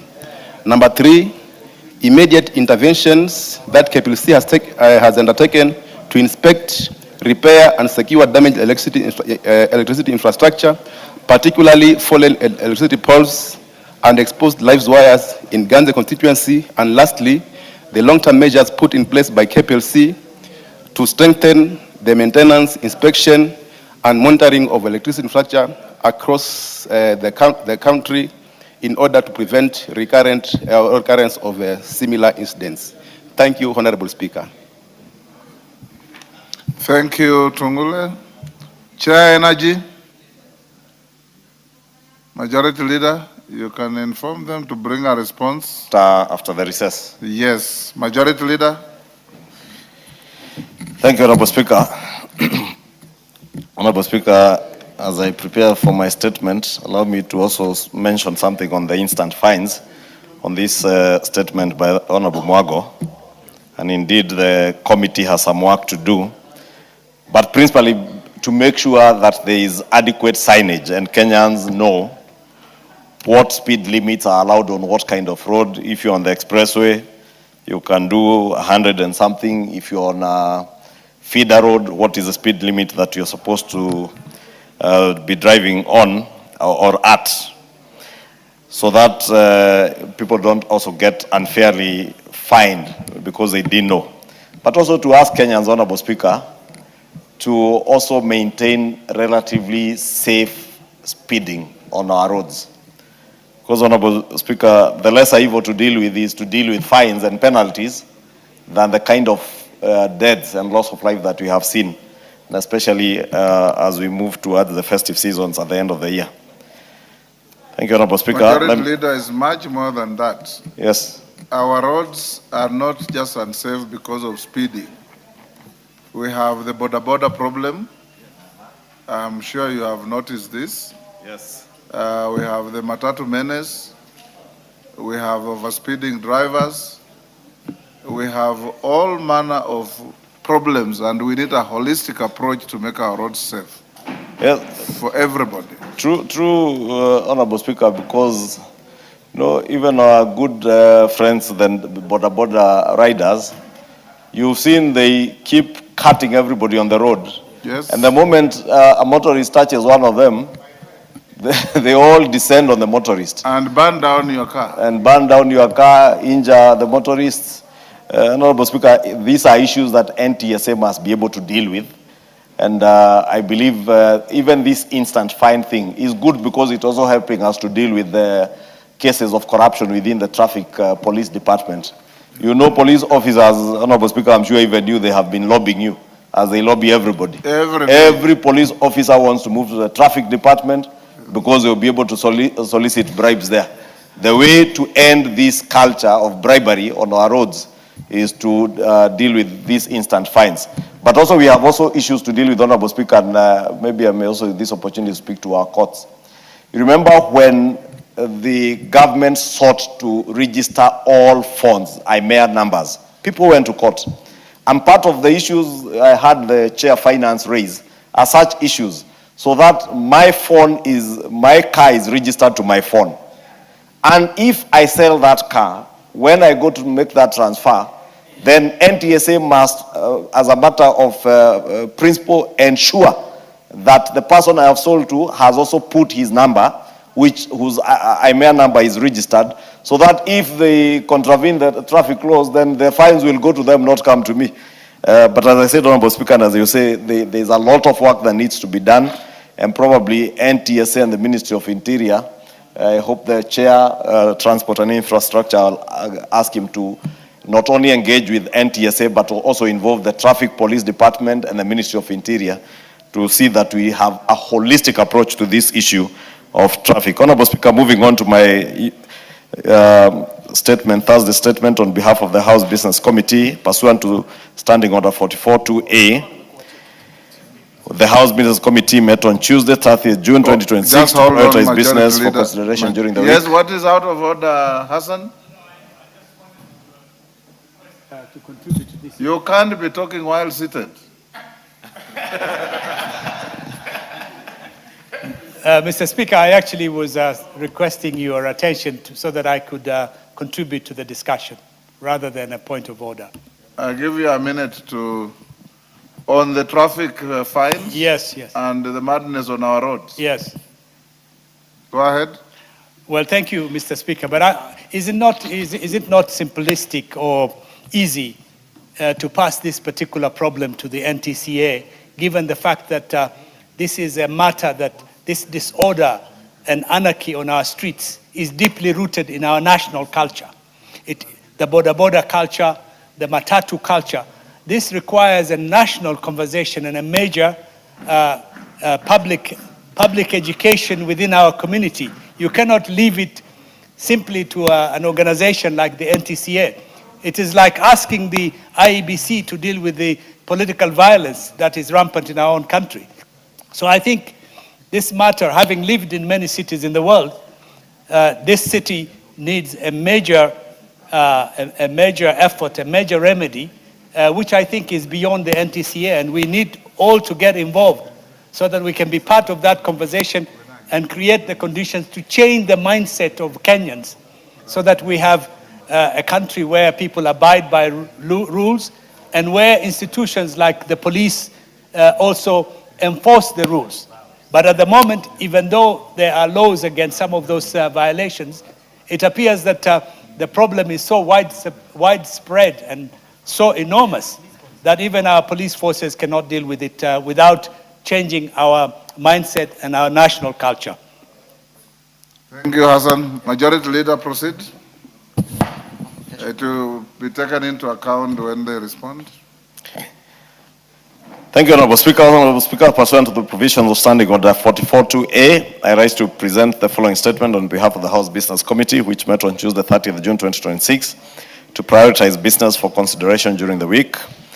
Honorable Speaker, I would like to inform members that the Kamkunji that had been scheduled for Thursday, 2nd July, which is today, to deliberate on stalled housing projects across the country was postponed in your communication, Honorable Speaker, as you said earlier in the week. And when the House resumes on Tuesday, 28th July 2026, it is expected to consider the following business, some of which is listed in today's order paper. Second reading of the following bills: the Books and Newspapers Amendment Bill of 2025, the Competition Amendment Bill of 2026, and the Business Law Amendment Bill, Senate Bill number 51 of 2024. 2 is consideration of motions. The following motions: 1, report on the Kenyan delegation to the 151st Assembly of the Interparliamentary Union, IPU, and related meetings. 2 is a second report on the status of reports on petitions and resolutions. 3, petition regarding the proposal to amend the Consumer Protection Act. 4 is report on the audited financial statements of selected state corporations in the road and transport sector. 5 is a petition on management of hemophilia and other bleeding disorders. And 6, for the report on audited financial statements for the National Government Constituency Development Fund. In conclusion, Honorable Speaker, I wish to thank members for their dedication throughout this very busy first half of the second part of the 5th session, which ends today evening. As we proceed on the short recess, I wish all members a wonderful rest period as they spend time with their families, discharge their parliamentary and constituency or county obligations, and rejuvenate ahead of the resumption of sittings at the end of July. Honorable Speaker, the House Business Committee shall reconvene again on Tuesday, 28th July 2026 to schedule business for the rest of the week. I now wish to lay this statement on the table of the House. Thank you, Honorable Speaker. Leader, Musa Sirma. Before that, Musa Sirma, just hold. We have in the public gallery Warugara Primary School from Madhioya, Muranga. And in the Speaker's gallery, we have Kalalu Girls School from Laikipia East, Laikipia. On my behalf and on behalf of the House, we welcome the students, their teachers, and those accompanying them to the House of Parliament. Go on, Musa Sirma. Mr. Speaker, pursuant to provision of Section 34(2), as read together with Section 6(1), 8(1), and 23(1) of the National Government Constituency Development Fund Act Cap 414A, I rise to inform the Honorable House and table a schedule showing the budget ceilings for each of the 290 constituencies for the financial year 2026-2027. Mr. Speaker, the Select Committee on the National Government Constituency Development Fund met with the Acting Chief Executive Officer of the National Government Constituency Development Fund, NGCDF Board, and received comprehensive briefing on the allocation towards National Government Constituency Development Fund for the financial year 26-27. Mr. Speaker, the committee then considered the approved budget estimates for the financial year 26-27 and the ceilings in accordance with the provision of NGCDF Act Cap 414, which stipulates the mechanism for sharing the allocations. Mr. Speaker, Section 4.1 of the NGCDF Act provides that the annual allocation for the fund shall consist of an amount equivalent to not less than 2.5% of the national government share of revenue, as contained in the annual Division of Revenue Act approved by the National Assembly. Consequently, the National Government Constituency Development Fund has been allocated a total of 61,797,700,000 for the financial year 26-27, representing an increase of 5.1% from the current allocation of 58,797,797,000,000. Given the tight fiscal environment and modest increase in this high-performing fund, which has been felt for years, is a step in the right direction towards catalyzing equitable and transformative development intervention across the Republic. Honorable Speaker, pursuant to Section 23(1) of the NGCDF Act, on an amount equivalent to 5%, being 3,089,885,000 has been set aside for the administration and operational expenses of the NGCDF board. Consequently, the total amount available for allocation among the 290 constituencies is 58,707,815,000. Mr. Speaker, the allocation of constituencies has been undertaken in accordance with the formula and criteria prescribed under Section 34 of the Act, whereby 75% of the amount is distributed equally among all constituencies. 25% is distributed based on the number of wards in each constituency. Accordingly, the equal allocation component amounts to 44,30,861,250, translating to an equal amount of 151 million per constituency of each constituency. The ward-based allocation component amounts to 14,676,953,750, which has been distributed according to the number of wards in each constituency. Mr. Speaker, the table is appended and attached, which I will table immediately. Mr. Speaker, further analysis will indicate that increase in allocation across all categories of constituencies ranges between 8.8 million and 11.3 million, representing a uniform increase of 5.1% compared to the previous financial year 2025-2026. Going forward, the committee will push for higher increment given the development needs the constituencies, and we urge the House to support this endeavor.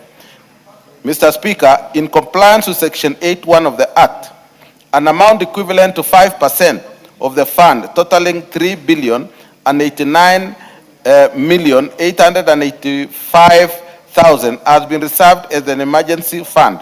Constituencies which are required to ring-fence these funds and shall not allocate them to projects unless circumstances warrant their utilization under the provision of the Act. Honorable Speaker, the committee also noted that pursuant to provision of Section 12(9) and 36(6) of NGCDF Act, appropriation in aid declared by constituencies forms part of the fund allocation. The board reported that 76 constituencies declared A amounting to 24,663,624, which has been incorporated into their respective constituency allocation. Of course, rental incomes and all that from the buildings you build. Having considered the submission of the NGCDF board and pursuant to Section 34(2) of National Government Constituency Development Fund Act 2015, I hereby table the schedule of budget ceilings to the 290 constituencies for the financial year 2026-2027 for consideration by this Honorable House. Finally, Honorable Speaker, I take this opportunity to remind and encourage my fellow honorable members to ensure timely submission of the proposed project for the financial year 2026 in compliance with the set deadline of 31st of July 2026. I urge all members to treat this matter with the seriousness it deserves, as adherence to the prescribed timelines is critical to the orderly planning and implementation of projects for the benefit of our respective constituency. Thank you, Mr. Speaker. I hereby also add the board the board has prepared a QR code which members could use to monitor whatever is happening in their various constituencies in terms of payment, in terms of implemented projects, and all that. So I'll table also the QR code. Thank you, Mr. Speaker. Thank you, Musa Sirma. Honorable members, that is the end of that long statement time. I'll now ask the clerk to call the next order. Order number 8, procedural motion, reduction of publication period for specified bills. Majority Leader. I saw Majority Leader here. Can you search, capture, and bring him here?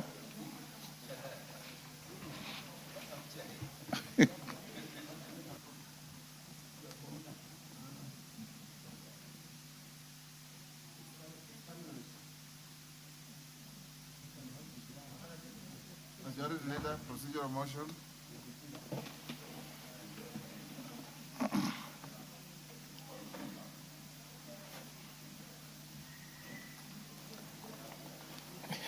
Thank you, Honorable Speaker. My apologies. I'm trying to serve too many masters. Yes. Had a small engagement at the back of your...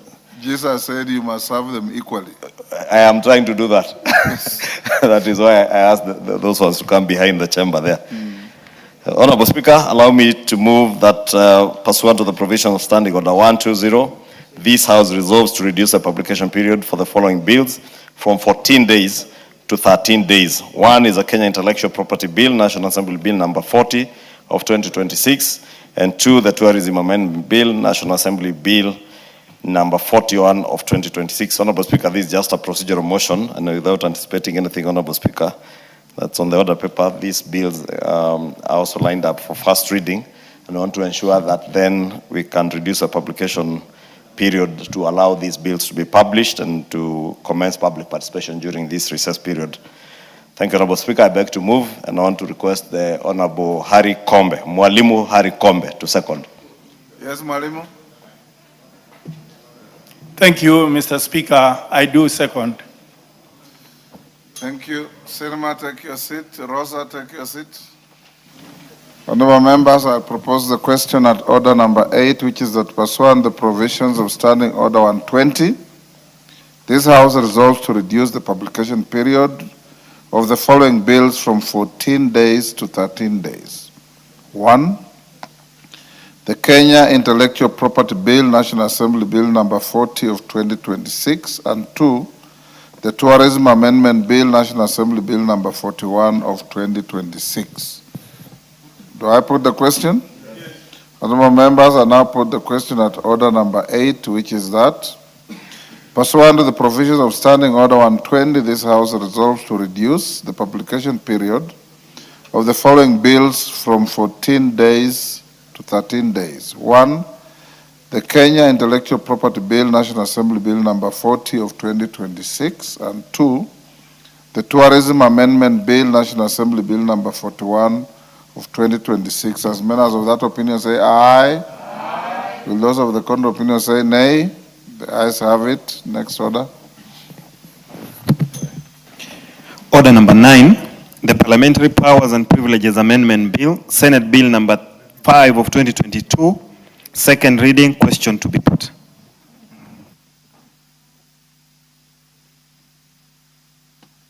Okay, honorable members, on their feet, take your seats. Take your seats, Selma. You only freeze when it's an ambush. But you can't be standing then purport to freeze before the speaker stands up. Honorable members, I'll now put the question at order number 9, which is that the Parliamentary Powers and Privileges Amendment Bill, Senate Bill number 5 of 2022 be now read a second time. As members of that opinion say aye. Aye. Will those of the contrary opinion say nay? The ayes have it.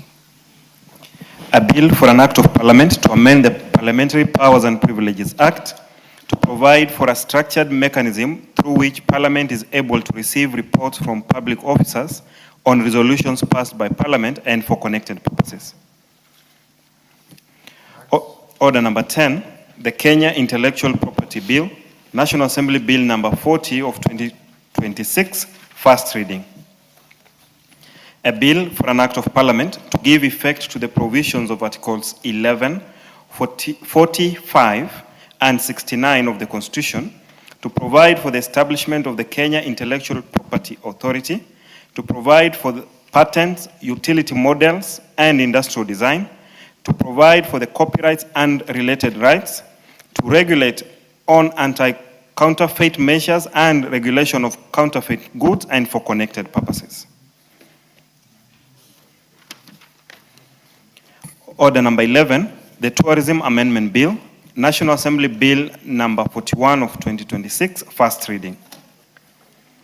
A bill for an act of parliament to amend the Tourism Act and for connected purposes.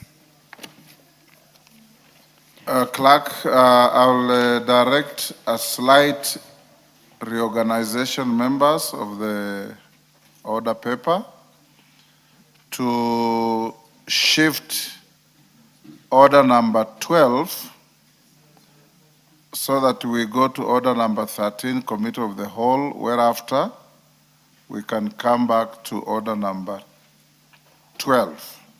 So call out order number 13. Order number 13, Committee of the Whole House. Hold your horses, members. Have some small communication to hold. Sergeant, hold. Take your seats, those on your feet.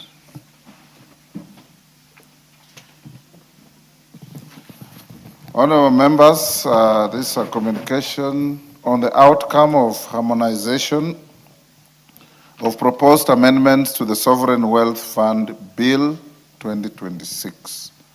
Honorable members, you recall that during the afternoon sitting of yesterday, Wednesday, 1st July 2026, I referred proposed amendments to the Sovereign Wealth Fund Bill, National Assembly Bill number 7 of 2026 to a winnowing process before the Departmental Committee on Finance and National Planning in accordance with Standing Order 131.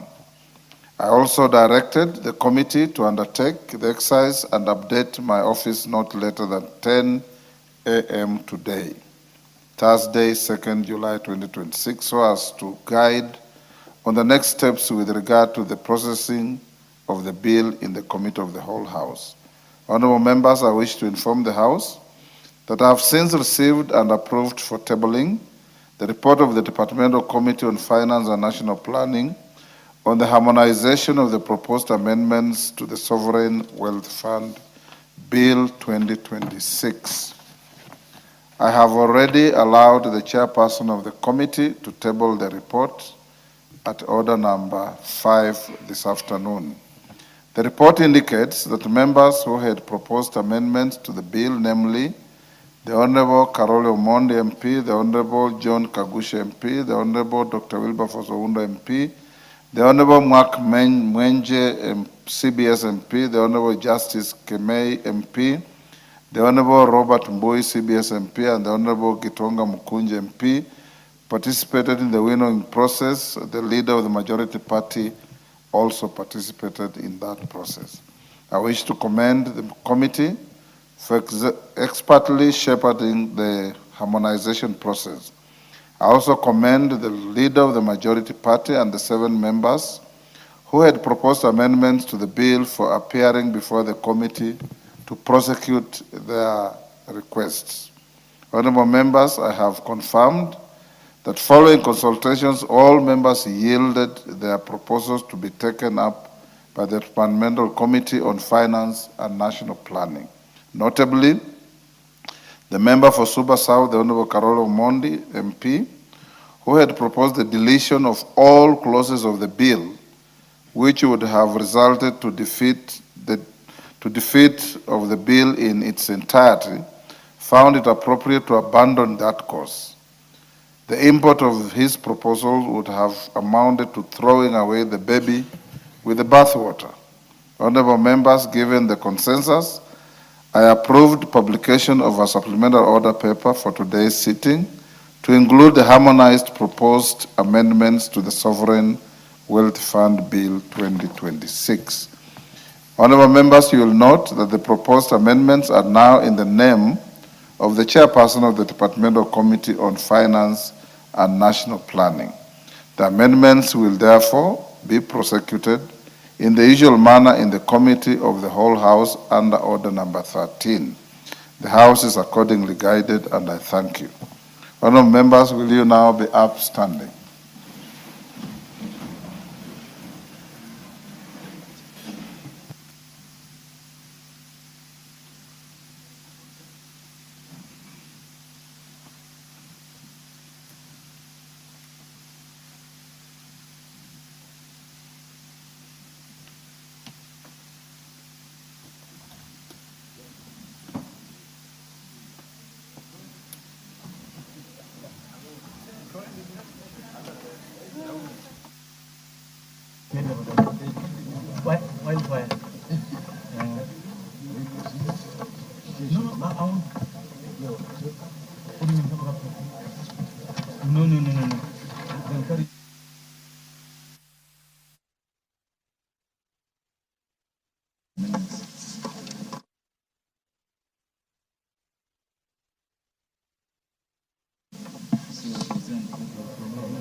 Honorable members, honorable members, we are now in the Committee of the Whole House for the Sovereign Wealth Fund Bill, National Assembly Bill number 7 of 2026. Members, this is a long bill, and I wish to request the chairperson of the committee to be very attentive. Members, be attentive so that we're able to move as fast as we can. So let's go ahead. Clauses 3 and 4. Members, I propose the question that clauses 3 and 4 be part of the bill, and because the two of them have no amendments, I put the question that clauses 3 and 4 be part of the bill. Will another opinion say aye? Aye. Will another opinion say nay? Ayes have it. Clause 5. Members, I propose the question that clause 5 be part of the bill, and this is an amendment by the chairperson of the Committee of Finance and Planning. Honorable Chair, I beg to move that clause 5 be amended as per the order paper. It's important to mention that this amendment is seeking to clarify what extraordinary shocks are as reference, and we have said that these extraordinary shocks must be extraordinary shocks as a result that will affect macroeconomic stability. So it's not just extraordinary shocks, so because we thought that could be subject to abuse. And it's good to appreciate, we also received amendments from Honorable Undo, Honorable Mwenje, Honorable Carol in this particular clause, which you agreed on last evening under the winnowing process as guided by the Speaker. I propose the question that clause 5 be amended as proposed by the chairperson of the Finance and Planning Committee. Members, as this is negotiated and agreed, Honorable Undo, I hope what has been said is the position. Thank you, that we had a very fruitful engagement last evening, and I'm contented and accept the amendments as agreed as appear in the order paper, and probably as we go on, we'll explain the gist or the reason why we agreed on those amendments. I go on record that I confirm this is the harmonized version. That's so encouraging. Honorable Undo hardly gets contented. Chairman, you must have done a very good job on Honorable Undo. And well done to the committee. Members, I now put the question that clause 5 be amended as proposed. Will as another opinion say aye? Aye. Will as another opinion say nay? Ayes have it. I now put the question, members, that clause 5 as amended be part of the bill. Will as another opinion say aye? Aye. Will as another opinion say nay? Ayes have it. Clause 6. Members, I propose a question that clause 6 be part of the bill. Chair. Honorable Chair, I beg to move that clause 6 be amended as per the order paper. This Honorable Chair is going to provide for now National Assembly's role in the oversight of the other sources of revenue that will be transferred into the Sovereign Wealth Fund. It's good to appreciate that Honorable Mwenje, Honorable Mbuye, Honorable Karoli had amendments also to this clause that we agreed we carry on with the amendments. Thank you, Honorable Chair. Members, I propose a question that clause 6 be amended as proposed by the Chair of Finance and National Planning.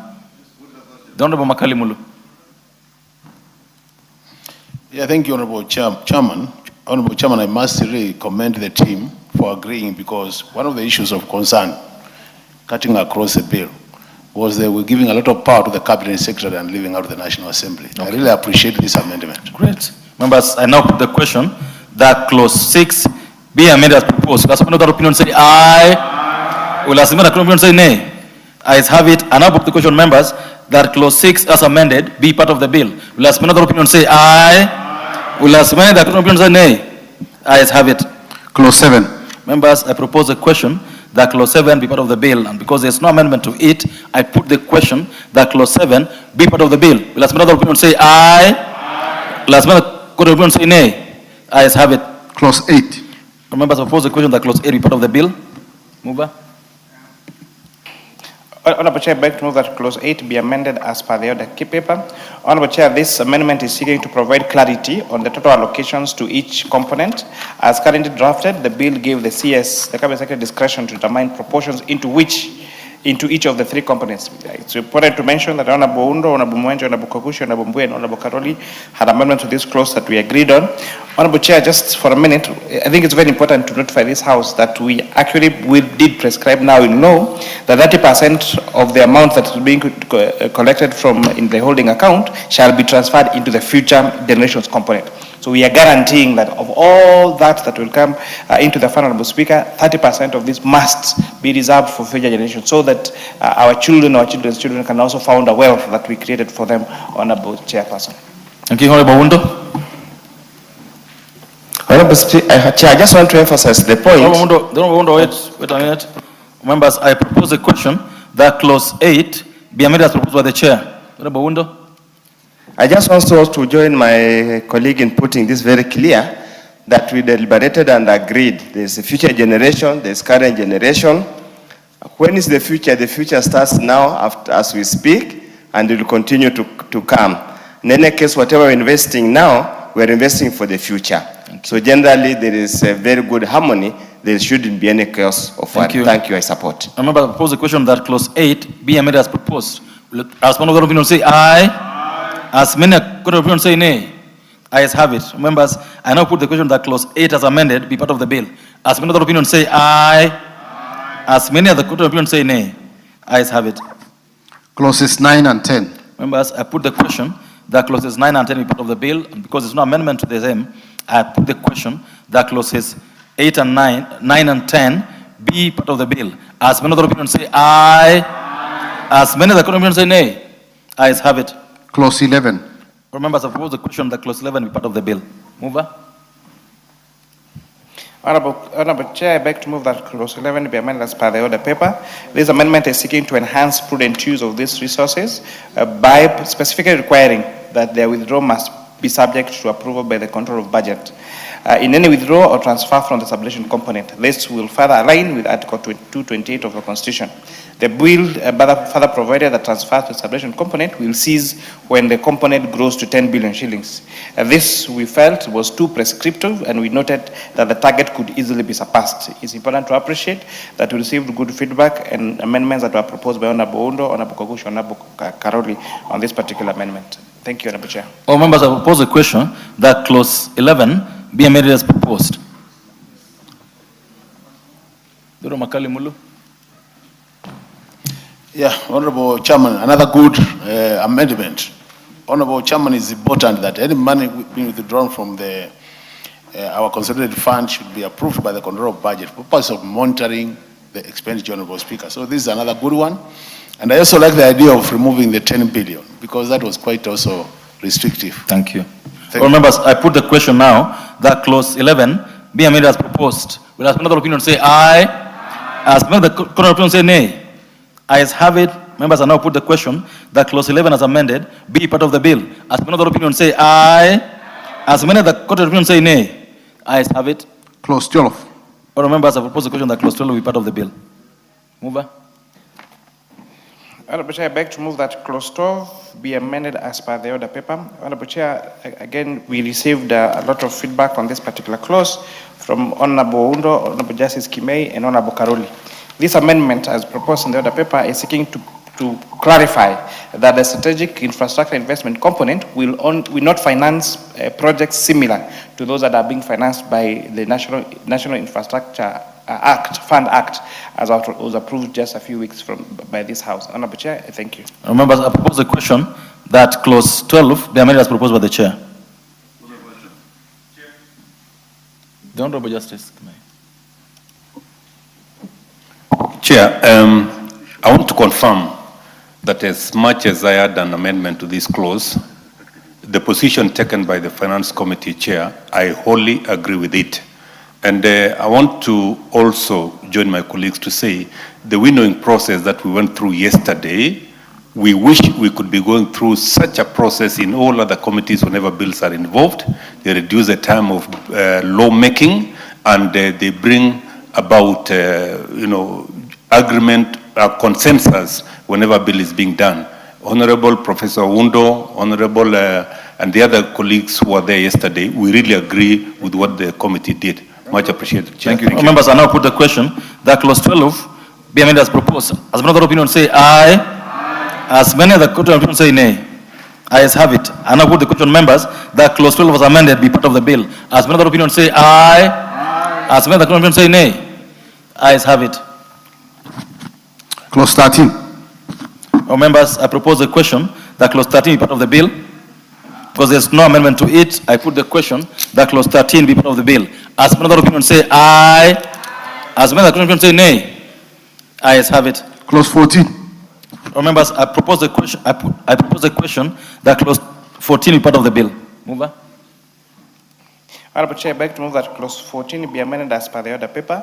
This amendment is seeking to correct a clerical error by now referencing the correct component being the strategic infrastructure investment component. I'm very, very proud, Honorable Chair, saying correct a clerical error by now referencing. Otherwise, I would have found it very difficult to pronounce those particular R's and L's.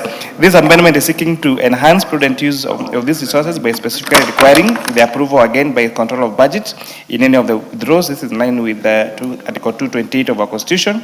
And further, the amendment is seeking to make it clear that instead of monies for projects being transferred to the consolidated fund for remission to the relevant agencies carrying out the projects, they should now be remitted directly from the component to the relevant agencies.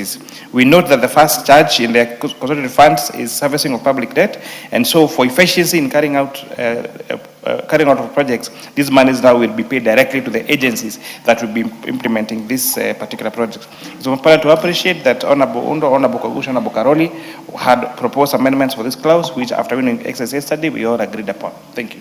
Thank you, members. I propose the question that clause 14 be amended as proposed. The Honorable Undo and Honorable Makali, now that you've agreed, I suggest that some of them you allow us to just proceed, unless you want to add something. The Honorable Makali. Yeah, Honorable Chairman, clause 14A talks about the issue of the control of budget. But now when you come to C, B talks about control of budget. I was just seeking clarification whether a central bank account, because this will be the holding account, whether it will be subject to the control of budget. We need to have that reassurance, Mr. Chairman, because I don't think legally the control of budget has access to an holding account in the Central Bank of Kenya. Honorable Chair, go ahead. So it's important also to acknowledge, Honorable Chair, Article 228 of our Constitution only gives a mandate of withdrawal of funds from the consolidated funds to be subject to approval by COB. By now providing expressly here that withdrawals for this particular holding account, then it must also be approved by COB, then that provision is therefore necessary. Otherwise, without making that provision expressly in the sovereign wealth fund law, then that fund will not be subject to seeking withdrawal from the COB. Well, members, I think this makes a lot of sense. I therefore put the question that clause 14 be amended as proposed. As another opinion say aye. Aye. As when the opinion say nay. Ayes have it. I now put the question, members, that clause 14 as amended be part of the bill. As another opinion say aye. Aye. As when the opinion say nay. Ayes have it. Clause 15. Members, I propose the question that clause 15 be part of the bill. Chair. Honorable Chair, I beg to move that clause 15 be amended as per the other paper. There's amendment seeking to ensure that infrastructure investments under the future generations component are carried out to support future generations. Members, I beg to move, Honorable Chair. I propose the question that clause 15 be amended as proposed. I think this is very straightforward. Members, I have therefore put the question that clause 15 be amended as proposed. As another opinion say aye. Aye. As many that opinion say nay. Ayes have it. I now put the question that clause 15 as amended be part of the bill. As another opinion say aye. As many of the opinions say nay, ayes have it. Clause 16. Remember, as clause 16, I propose the question that clause 16 be part of the bill. Because there's no amendment, I put the question that clause 16 be part of the bill. As many of the opinions say aye. Aye. As many of the opinions say nay, ayes have it. Clause 17. I propose the question, members, that clause 17 be part of the bill. Chair. Honorable Chair, I beg to move that clause 17 be amended as per the order paper. This again is going to provide clarity that and authority that any withdrawals from the celebration component fund must also be subject to approval by the controller of budget. And we had amendments proposed by Honorable Undo, Honorable Kogusha, Honorable Kalori, and Honorable Mukonji on this particular clause, which we agreed upon winnowing. Thank you. Members, I propose the question that clause 17 be amended as proposed by the Chair, Finance and Planning Committee. I put the question, Honorable Mukonji. Thank you. Thank you, Honorable Chair. And I want first to congratulate the Chair of Finance for getting a better route to solve the issue of amendments through having a sitting as a committee with the members of, having these amendments. Honorable Chair, one of the biggest challenge that I was seeing in this bill is the issue of oversight. Honorable Chair, we were looking at how to make this House, the controller of budget, and everybody that is supposed to know how these monies are being spent, Honorable Chair, to exactly know whether they can be misused. And Honorable Chair, we fully agreed with the committee and its amendment that, Honorable Chair, all withdrawals of these monies must be approved by the controller of budget. So, Honorable Chair, we don't move very far away from oversight. Thank you, members. I therefore put the question that clause 17 be amended as proposed. Last one of the opinion say aye. Aye. Last those opinion say nay. Ayes have it. I now put the question that clause 17 as amended be part of the bill. Last one of the opinion say aye. Those of the opinion say nay. Ayes have it. Order. The Honorable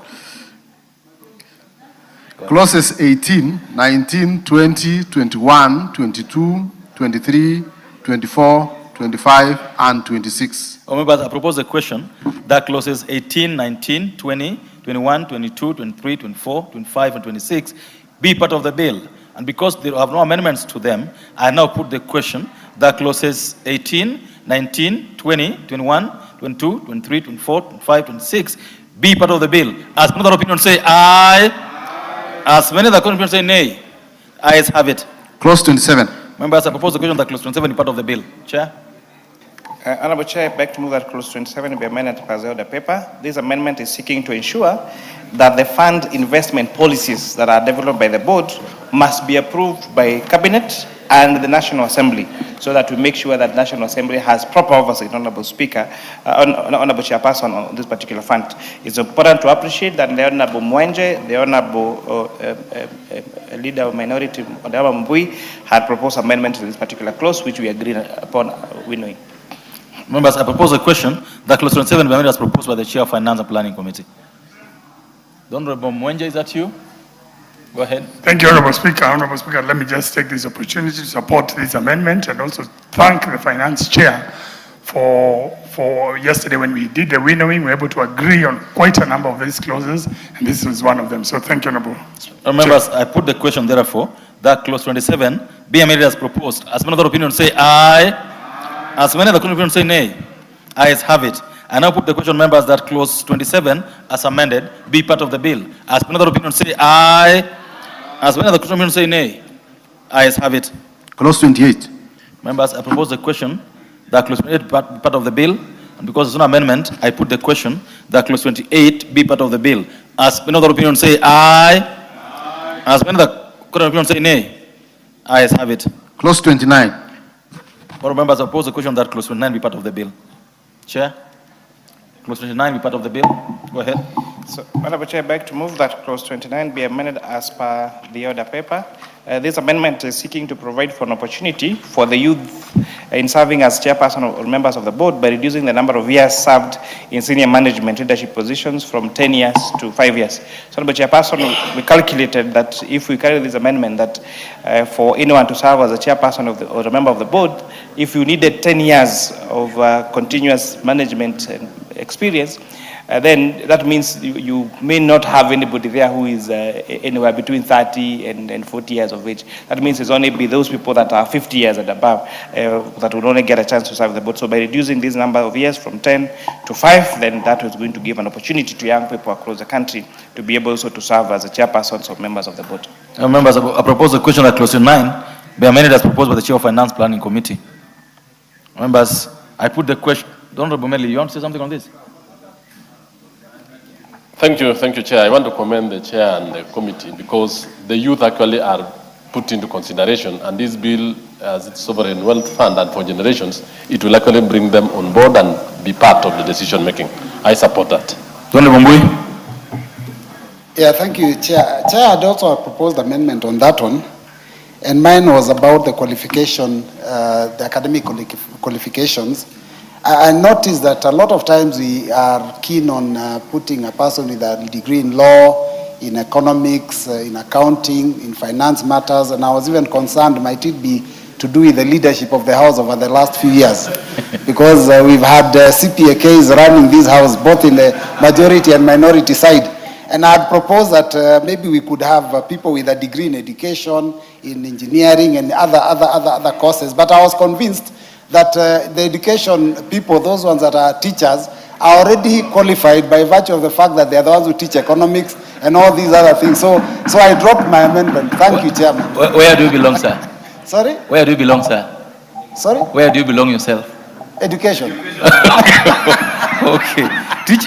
Teachers, all and the teachers, everything. Honorable members, I now put the question, members, that clause 29 be amended as proposed. As many other opinions say aye.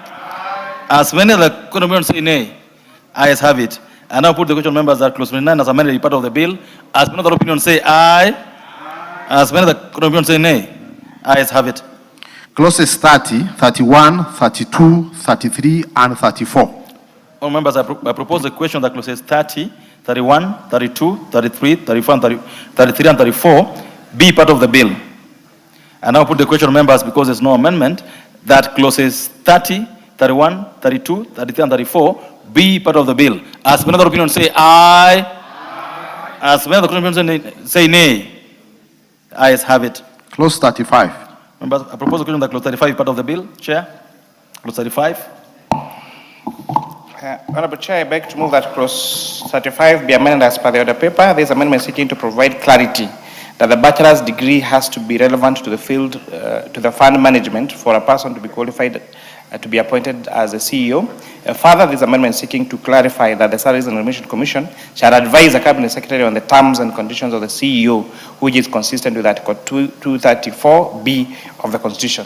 Honorable Chairperson, on clause 29, just to allay the leader of minorities' fears, the provision there reads that someone who holds a degree in economics, finance, accounting, law, banking, or any other, or other relevant field from a university recognized in Kenya. So I want to confirm that even education is a relevant field that is recognized in Kenya, Honorable Speaker.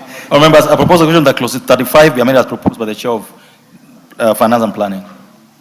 I put the question, members, that clause 35 be amended as proposed. As another opinion say aye.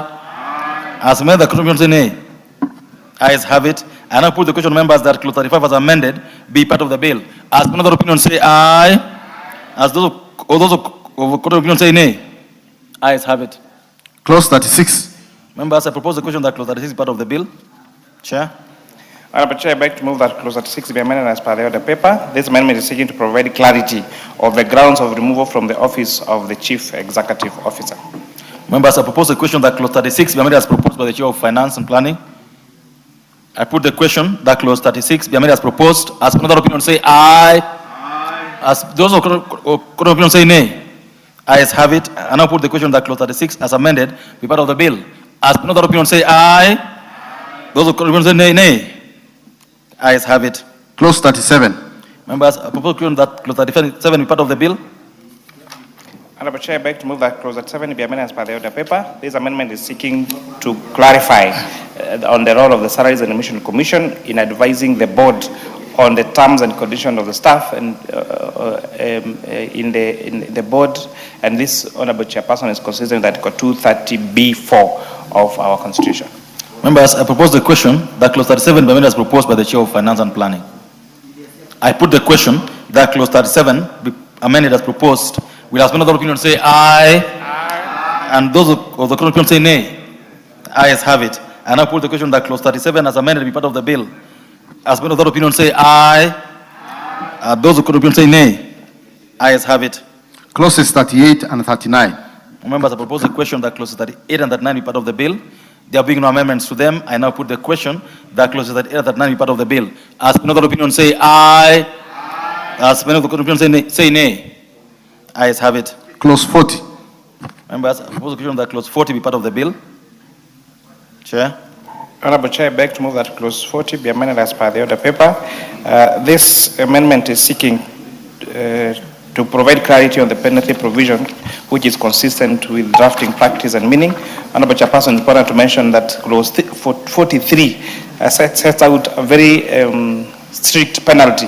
A person who contravenes subsection 1 commits an offence is liable on conviction to a fine not exceeding 5 million shillings or imprisonment not exceeding 2 years. Honorable Chairperson, I beg to move. All members, I propose a question that clause 40 be amended as proposed by the Chair of Finance and Planning. I now put the question that clause 40 be amended as proposed. As many other opinions say aye. As many other opinions say nay. I now put the question, members, that clause 40 as amended be part of the bill. I'll take that again. Oh, members, I now put the question that clause 40 be amended as proposed. Will as other opinion say aye? Those of the opinion say nay. Ayes have it. I now put the question, members, that clause 40 as amended be part of the bill. As another opinion say aye? As those opinion say nay. Ayes have it. Clauses 41, 42, 43, 44, and 45. Members, I propose the question that clauses 41, 42, 43, 44, and 45 be part of the bill. And there being no amendments to them, I now put the question that clauses 41, 42, 43, 41, 45 be part of the bill. As many of the opinions say aye, as many of the opinions say nay. Ayes have it. Clause 46. Members, I propose the question that clause 46 be part of the bill. Chair. Honorable Chair, I beg to move that clause 46 be amended as per the other paper. This amendment is seeking to clarify and especially expressly prohibit against securitization or using the future generations component as collateral for borrowing by a government entity. Members, I propose the question that clause 46 be amended as proposed by the Chair of Finance and Planning. The Honorable Mukunji. Thank you. Thank you, Chair. This was a very important amendment, Honorable Chair, because we know now this country has gotten a new way of borrowing.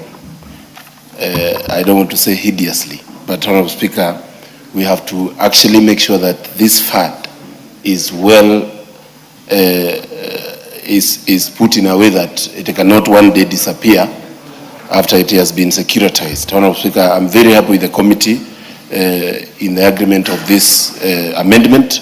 Honorable Speaker, we should do the same to a number of other funds that have been passed by this House to ensure a rogue regime cannot come and clear them out, Honorable Speaker. Thank you. Thank you, Mayaka. Thank you, Honorable Speaker. I also want to support this particular amendment in this clause because it's very important for us to have a specific component of ensuring that we are safeguarding the future generation component. So I applaud it and I do support it. Thank you. And Honorable Ruto.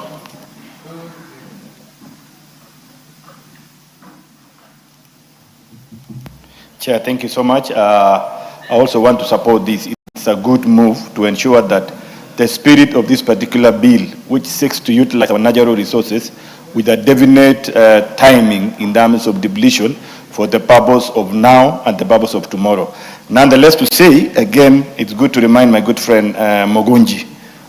From his presentation, he seemed to be attacking that there is a tendency of securitizing. I think you need to understand the implication and the context about securitization. It's not a question of securitizing every money. This particular bill is seeking to divine the natural resources that we are endowed with and the utilization of it for the purpose of giving services and opportunities for now, tomorrow, and in future. And there is no way this money can be securitized for other purposes. Thank you. Members, I now put the question that clause 46, the amendment has proposed. As many other opinions say aye. As many other opinions say nay. Ayes have it. I now put the question to members that clause 46 as amended be part of the bill. As many other opinions say aye. Those of the opinions say nay. Ayes have it. Clauses 47 and 48. Members, I propose the question that clauses 47 and 48 be part of the bill, and there will be an amendment to them. I put the question that clauses 47 and 48 be part of the bill. As many other opinions say aye. Or the opinions say nay. Ayes have it. Clause 49. Members, I propose the question that clause 49 be part of the bill. Mover. Honorable Chair, I beg to move that clause 49 be amended as per the order paper. This particular amendment is clerical as it just seeks to align with the title under paragraph 6, which reads investment fund manager and not investment manager. Honorable Kagushia and Honorable Karori had the similar amendment which he carried on after winnowing. Members, I propose the question that clause 49 be amended as proposed. These clerical members, I put the question that clause 49 be amended as proposed. As another opinion say aye. As many other say nay. Ayes have it. And now put the question that clause 49 as amended be part of the bill. Will as another opinion say aye? Will as many other opinion say nay? Ayes have it. Clause 50. Members, I propose the question that clause 50 be part of the bill. There being no amendment, I now put the question that clause 50 be part of the bill. As many other opinion say aye? As many other opinion say nay? Ayes have it. Clause 51. Members, I propose the question that clause 51 be part of the bill. Mover. 51, mover. Thank you, Honorable Chair. Honorable Chair, I beg to move that clause 51 be amended as per the order paper. This amendment is seeking to align the period of submitting the financial statements with the provisions of the Public Finance Management Act from 6 months to 3 months, and that the financial statement shall be consolidated for each of the components. Members, I propose a question that clause 51 be amended as proposed by the Chair of Finance and Planning. I now put the question to members that clause 51 be amended as proposed. As another opinion say aye. As many other opinions say nay. The ayes have it. Members, I now put the question that clause 51 as amended be part of the bill. As another opinion say aye. As many other opinions say nay. Ayes have it. Clause 52. Members, I propose the question that clause 52 be part of the bill. There being no amendment, I put the question that clause 52 be part of the bill. As another opinion say aye. As many other of the opinions say nay. Ayes have it. Clause 53. Members, I propose the question that clause 53 be part of the bill. Chair. Honorable Chair, I beg to move that clause 53 be amended as per the order paper. This amendment is seeking to enhance details of the report that is submitted by the board to include details of all the fees paid to investment fund managers and any other service providers in order to safeguard the fund.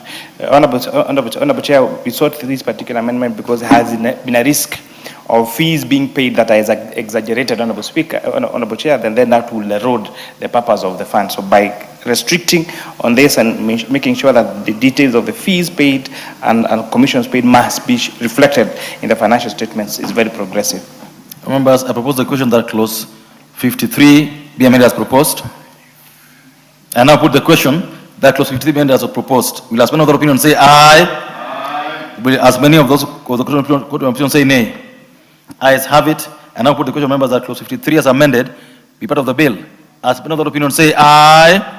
As many of the opinion say nay? Ayes have it. Clause 54. Members, I propose the question that clause 54 be part of the bill. There being no amendment, I put the question that clause 54 be part of the bill. As many of the opinion say aye. As many of the opinion say nay? Ayes have it. Clause 55. Members, I propose the question that clause 55 be part of the bill. Mover. Honorable Chair, I beg to move that clause 56 be amended as per the order paper. This amendment is seeking to increase the period to which it's clause 55. Oh, sorry, 55. So I beg to move that clause 55 be amended as per the order paper. Honorable Chairperson, this amendment is seeking to align the penalty provision to move away from mandatory minimum sentencing, while at the same time enhancing the penalty in order to safeguard the fund and ensure there is compliance with the Act, Honorable Chair. Members, I propose the question that clause 55 be amended as proposed by the Chair of Finance and Planning. There being no debate, I put the question that clause 55 be amended as proposed. As many other opinions say aye, as many other opinions say nay. Ayes have it. And now put the question that clause 55 as amended be part of the bill. As many other opinions say aye, as many other opinions say nay. Ayes have it. Clause 56. Members, I propose the question that clause 56 be part of the bill. Honorable Chair, I beg to move that clause 56 amendment as per the order paper. This amendment is seeking to increase the period to which the board shall submit a report to the fund, the report of the fund to the National Treasury for transmission to the Auditor General and subsequently to the National Assembly from 1 month to 3 months before the general election. This is, Honorable Chair, to cater for a period within which the National Assembly goes sine die. Members, I propose the question that clause 56 be amended as proposed by the Chair of Finance and Planning. Members, I put the question that clause 56 be amended as proposed. As another opinion say aye. As many other opinions say nay. Ayes have it. And now put the question, members, that clause 56 as amended be part of the bill. As many other opinions say aye. As many other opinions say nay. Ayes have it. Clauses 57, 58, and 59. Members, I propose the question that clauses 57, 58, and 59 of the bill be part of the bill. There being no amendments, I put the question that clauses 57, 58, and 59 be part of the bill. As many other opinions say aye. As many other opinions say nay. Ayes have it. Clause 60. Members, I propose the question that clause 60 be part of the bill. Chairperson. Yes, Honorable Chairperson, I beg to move that clause 60 be amended as per the order paper. This amendment is seeking to provide for public officers on secondment to the fund to be interim managers and staff of the fund. This will ensure that the Act is implemented without delay, but also with less costs by utilizing public officers on secondment. The limited period seeks also to ensure that there is no abuse of unnecessary extending the period of the interim manager and staff during the transition period. Further, the amendment is seeking to provide clarity on the terms and the conditions of interim manager and staff. Honorable Chairperson, it's good to appreciate that the Honorable Undo, Honorable Kagush, and Honorable Karoli had amendments to this particular clause, which we agreed on upon renewing. Members, I propose the question, therefore, that clause 60 be amended as proposed by the Chair of Finance and National Planning. Honorable Undo. Chair, in my amendment, I had sought a shorter period of 3 months, but understanding the intricacies in the appointment of directors, I accept. The idea is to avoid long stay without an interim manager and use third parties. That's why we had said it must be a serving state officer so that we minimize the cost. And I do hope and pray that on secondment, they will not come and ask called the duty allowances that will erode the value of the fund. Thank you, I support. Members, I now put the question that clause 6 to be amended as proposed. As many other opinions say aye. As many other opinions say nay. Ayes have it. I now put the question that clause 60 as amended be part of the bill. As many other opinions say aye. As many other opinions say nay. Ayes have it. Clause 61. Members, I propose the question that clause 61 be part of the bill. There being no amendment, I now put the question that clause 61 be part of the bill. As many other opinions say aye. As many other opinions say nay. Ayes have it. First schedule. Members, I propose the question that the first schedule be the first schedule of the bill. There being no amendment, I put the question that the first schedule be the first schedule of the bill. As another opinion say aye. Those opinions say nay. Ayes have it. Second schedule. Members, I propose the question that the second schedule be the second schedule of the bill. And there being no amendment to the schedule, I now put the question that the second schedule be the second schedule of the bill. As another opinion say aye. As many other opinions say nay. Ayes have it. Third schedule. All members, I propose the question that the third schedule be part of the bill. Honorable Chair, you have an amendment to the third schedule of the bill. Yes, Honorable Chair, I beg to move that the third schedule be amended as per the order paper. This amendment is seeking to provide a capping to the amount paid to an investment fund manager to 2% of the investment in the qualifying instrument. This is to ensure that there is prudent utilization of the funds. Members, I propose a question that the third schedule of the bill be amended as proposed by the Chair of Finance and National Planning. I now put the question that the third schedule be amended as proposed by the Chair. As many other opinions say aye. As many other opinions say nay. Ayes have it. I now put the question, members, that the third schedule as amended be the third schedule of the bill. Will as many other opinions say aye. Will as many other opinions say nay. Ayes have it. Fourth schedule. Members, I propose the question that the fourth schedule be the fourth schedule of the bill. Chair, you have an amendment. Honorable Chair, I beg to move that the fourth schedule be amended as per the order paper. This is a consequential amendment that is seeking now to clarify how the royalties shall be paid into the sovereign wealth fund by amending section 186 of the Mining Act. Members, I propose the question that the fourth schedule be amended as proposed by the Chair of Finance and Planning Committee. I now put the question that the fourth schedule be amended as proposed. As another opinion say aye. As many other opinions say nay. Ayes have it. Members, I now propose the question, put the question that the fourth schedule as amended be the fourth schedule of the bill. As many other opinions say aye. As many other opinions say nay. Ayes have it. Clause 2. Honorable members, I propose the question that clause 2 be part of the bill. Honorable Chair. Honorable Chair, I beg to move that clause 2 be amended as per the order paper. This amendment is seeking to clarify that the national government's share in minerals and petroleum royalties is the one that's being referred to the sovereign wealth fund. This amendment, the amendment on extraordinary shocks is to also provide clarity that these extraordinary shocks can only be the shocks as that have been affected by macroeconomic stability. It's also important to mention, Honorable Chair, that the Honorable Undo, the Honorable Mwenje, Honorable Mukunji, and Honorable Karoli had amendments to this particular clause. Honorable, I propose a question that clause 2 be amended as proposed by the Chair. Honorable Undo. As we come to the tail end, let me also commend the team for being understanding and caring about the welfare of the people of Kenya. Honorable Speaker, under the definition of extraordinary shocks, the way it was defined in the bill, as kind of was weird, too long and too much, and we applied our minds. Quite a number of us who sat in that meeting yesterday have attended macroeconomic classes, lectures, several units. So we understand what we are talking about, and we want to ask those who have not attended, just agree with us, and let's move on. Thank you. Members, I now put the question that clause 2 be amended as proposed by the Chair. As many other opinions say aye. As many other opinions say nay. Ayes have it. Members, I now put the question that clause 2 as amended be part of the bill. As many other opinions say aye. As many other opinions say nay. Ayes have it. Title. Members, I propose the question that the title be the title of the bill. And there being no amendment, I put the question that the title be the title of the bill. As many other opinions say aye. As many other opinions say nay. Ayes have it. Clause 1. Members, I propose the question that clause 1 be part of the bill. And there being no amendment, I put the question that clause 1 be part of the bill. As many other opinions say aye. As many other opinions say nay. Ayes have it. Members, that marks the end of the whole House, and thank you for your attention and patience.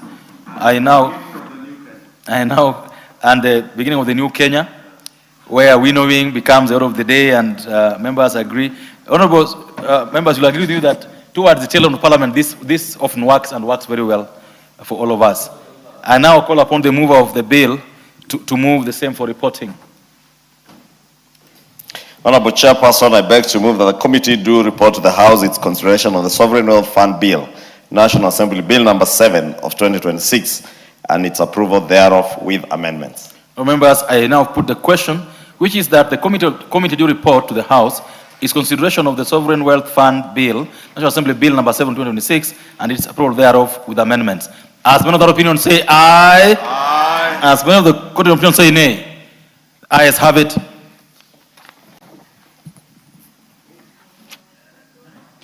Honorable members, Mr. Speaker.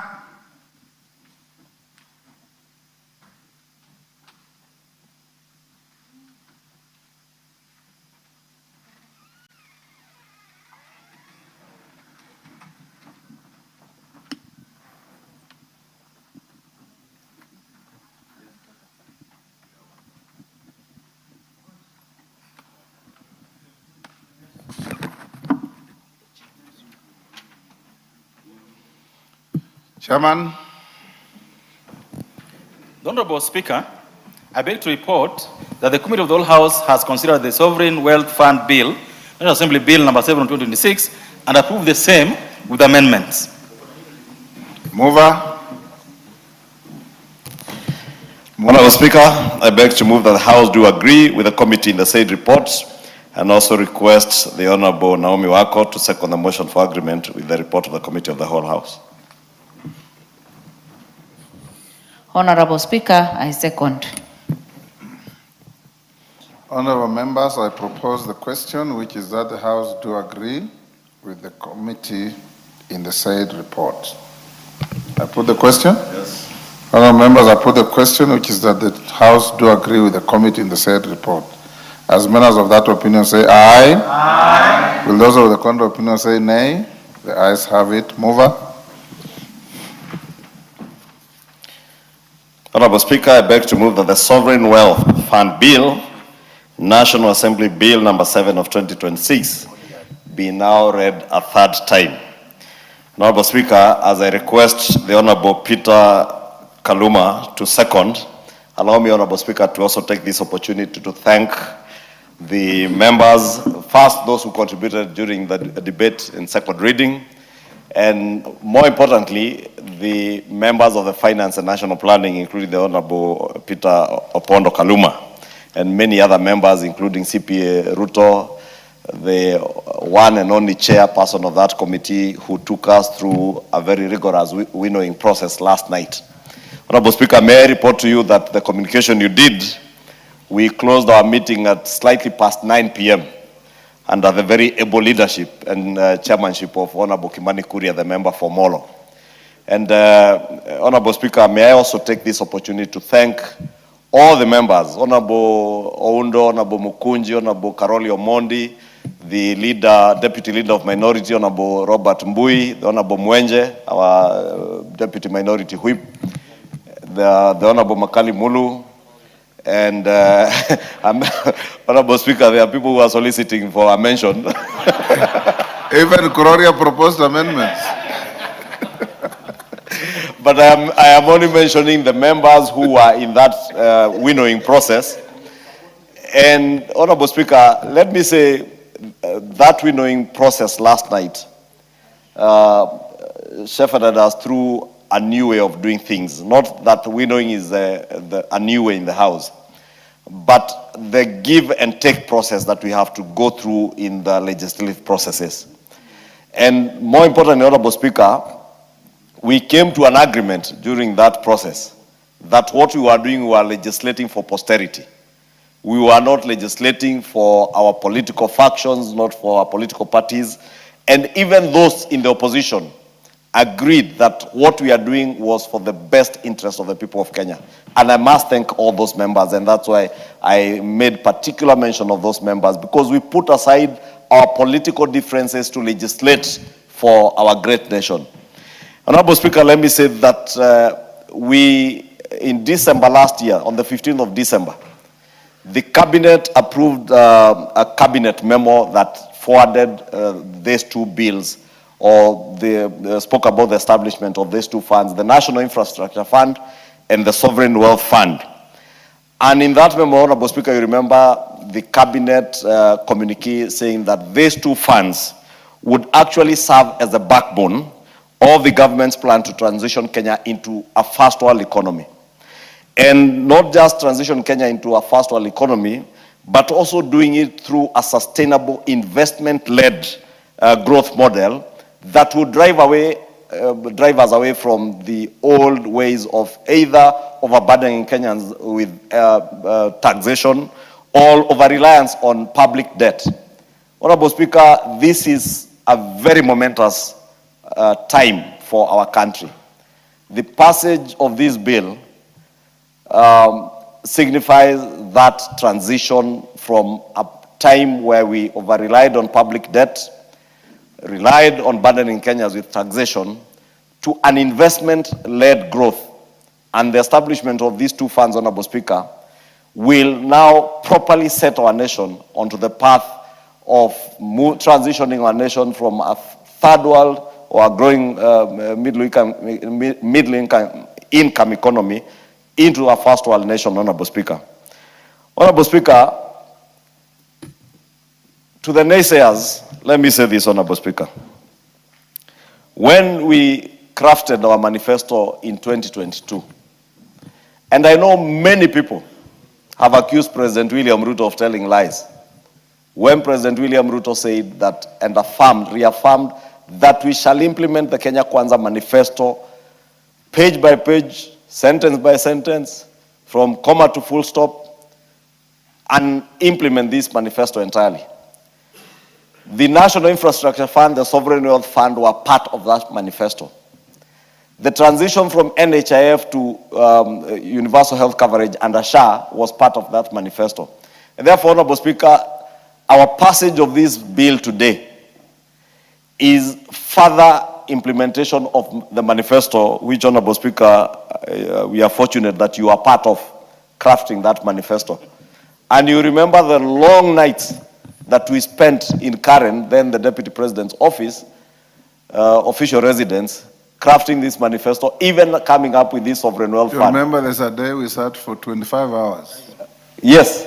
Yes. And these are things, Honorable Speaker, that Kenyans may never know. But they have not come by accident. They are not opportunistic bills that are just finding their way into Parliament. They are well thought through processes that would augment our nation and move its economy to a first world economy, Honorable Speaker. Therefore, I must thank even those who are in the executive who have made sure that we are indeed implementing our manifesto as we sold it to the people of Kenya. Honorable Speaker, today we can proudly say that when in December 2025, that communique from the cabinet said that these two funds, once established, will set us on the motion of transitioning us to a first world nation and moving us towards an investment-led growth away from the public debt-ridden and taxation burdens that are being put on Kenyans over the years. It sounded like it's neuroscience, Honorable Speaker. You remember, towards the end of the year, when the President spoke during the State of the Nation address, he spoke of an ambitious 5 trillion investment-led growth of moving our country forward. And many people thought it was just talk. And he said that for every shilling that we generate, we can leverage on that and raise another 10 shillings. And he said that within the next few months, we shall be disposing of shares in Safaricom, in Kenya Pipeline, and that will guarantee us the first 3 trillion shillings. Honorable Speaker, I am so proud today, as a leader in this country, that we have seen that come to fruition.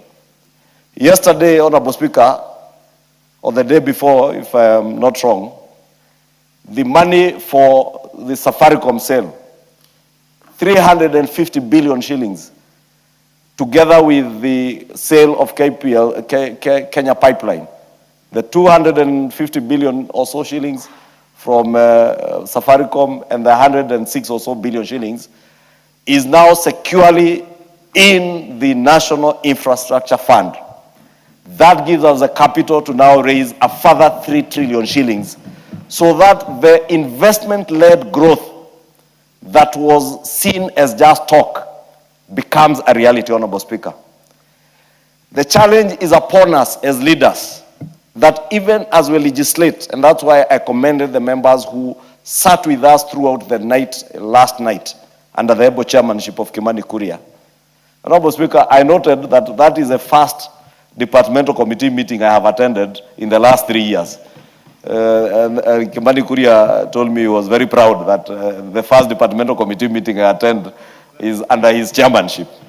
But of course, when you have such a brilliant chair, Honorable Speaker, Honorable Undo has just commented here that there was a macroeconomic class last night, and he was fortunate, as much as a very good teacher, to also learn a few things on extraordinary shocks to economies around the world. But Honorable Speaker, let me not be too wordy, but I was saying I am very proud of this 13th National Assembly. Very proud of all the members of this House. That notwithstanding the political grandstanding we have out there, we can come together and legislate on a matter that touches on the lives of each and every Kenyan. Not now, Honorable Speaker, because this Sovereign National Wealth Fund, is speaking to the current and future generations. That is why we have a foreign, in this Sovereign Wealth Fund, that is why we have a future fund that speaks to future generations, Honorable Speaker. And therefore, Honorable Speaker, let me say that our history or our space in the history of this nation is very secure, especially with the establishment of these two funds. And I want to ask all of us that even as we pass this bill, that the onus again is on us to ensure that the funds that we have set up, we offer proper and meaningful oversight so that all these funds go to secure the future of our nation and transition us to that first world status that we have all envisioned. But we envisioned that first world status, Honorable Speaker, for many years since independence. But we were overtaken by others because we were afraid of doing the right thing. I must thank President William Ruto because he has not been afraid of the insults. He has been bold and courageous to do what is right. And I must thank the many members of parliament in this house. And I say in this house, Honorable Speaker, because it is only in this house you find courageous leaders who will opt to do the right thing and not what is popular, necessarily popular. And I've said here before, Honorable Speaker, it is not everything that you find is popular is right. That today we are doing what is right. It may not be popular, but it is the right thing to do for our country, and our place is secure in the history of our nation. I am very proud of this assembly, even as we go on recess today, Honorable Speaker. We have truly earned that recess, truly. And I will have a very restful recess these 3 weeks, Honorable Speaker, even as we do other things for our constituents. And even as I encourage others, those out there who are very fond of speaking, saying too many things, and we have challenged them always, Honorable Speaker, offer alternative solutions to the country. I am glad that as members of parliament, we have kept away from the noise out there. And even those who have picked the noise out there and brought it to the house, in shame, now they have had to apologize to the Kenyan people. I want to encourage them to continue sticking to what is true and honest to the people of Kenya, because you never need to apologize to anyone if you stick to the truth. But if you just pick things here and there to excite people and try and generate bonga points politically, you will not cease from apologizing. We will see you come over time and time again to apologize with or without your classroom notes. Honorable Speaker, I move, and I want to request that very able member of the Finance and National Planning Committee, Peter Kaluma Opondo, who ably guided us, especially on clause 5(2)(b) and clause 12, to see bigger things than many would have seen. Thank you, Honorable Speaker. I thank you, Honorable Speaker. Honorable Speaker, allow me to start by thanking you for leading this House through history. And Honorable Speaker, you've sat in this House this afternoon from 2:30 to this time because of the monumental nature of the business we are transacting. Honorable Speaker, I attended with you the assent into law by the President of the Infrastructure Fund Act now. And Honorable Speaker, I still remember very clearly what His Excellency President William Ruto did indicate. That when he writes his autobiography, if I were to quote honorable members, he will remember the 13th Parliament as a parliament which has been greatly impactful in terms of giving this nation direction. And he said we will get some space there as parliament. And Honorable Speaker, you know, I cannot agree more. Honorable Speaker, when you privileged me to preside over the second reading and general debate on this bill, before I proposed the question, honorable members, you remember, indicated that it appeared to me that history was beckoning at the 13th Parliament. And I did ask the question whether we were ready to grasp and to capture it.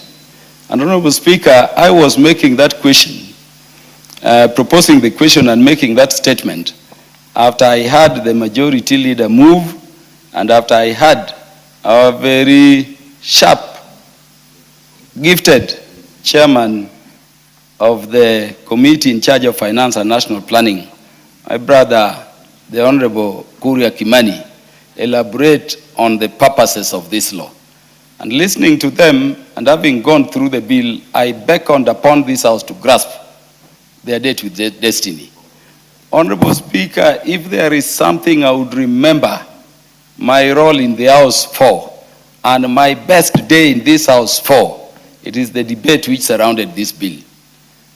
And I asked Kenyans to review the answer, review the videos.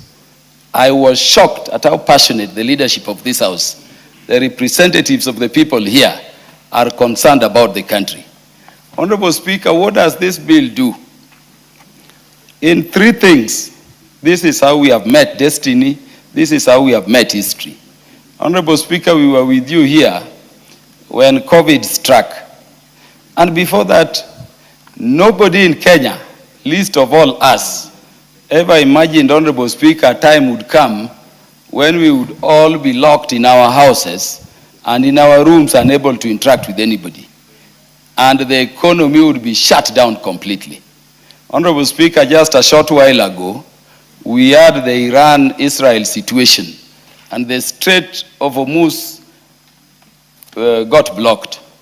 And you know the fluctuations in oil prices and the country not knowing how we would sustain the supply chain, more so in respect of fuel and other necessary goods. Honorable Speaker, through this law, we have provided a buffer to the whole nation against extraordinary shocks. And Honorable Speaker, how beautiful is it? And how beautiful can it be that it fell on us as the 13th Parliament, and we are the one doing so. Honorable Speaker, our Constitution speaks to the current generation and future generation a need for equity between them in the manner we apply and use the wealth which come across our time. Honorable Speaker, this law, once assented to by the President, answers that issue of intergenerational equity. And it does not just do so, Honorable Speaker. We are also saying that the current generation is going to provide a link by deliberate strategic infrastructure investment leading into that future to enable them then have a fund that they can move with and a stable country they can be happy about. I don't want to say much, Honorable Speaker, but allow me for once to thank His Excellency President Ruto for the bold and visionary leadership he's given this country. Honorable Speaker, I've always said that it appears to me, doing a historical analysis of all our presidents since independence, that the things which have been deemed impossible for the country, but which are very necessary. It has taken President Ruto to face them boldly, not caring about the consequences that may be to people whose vision is short, to people who don't see beyond the temporal needs of the politics of the time. And he's doing very well.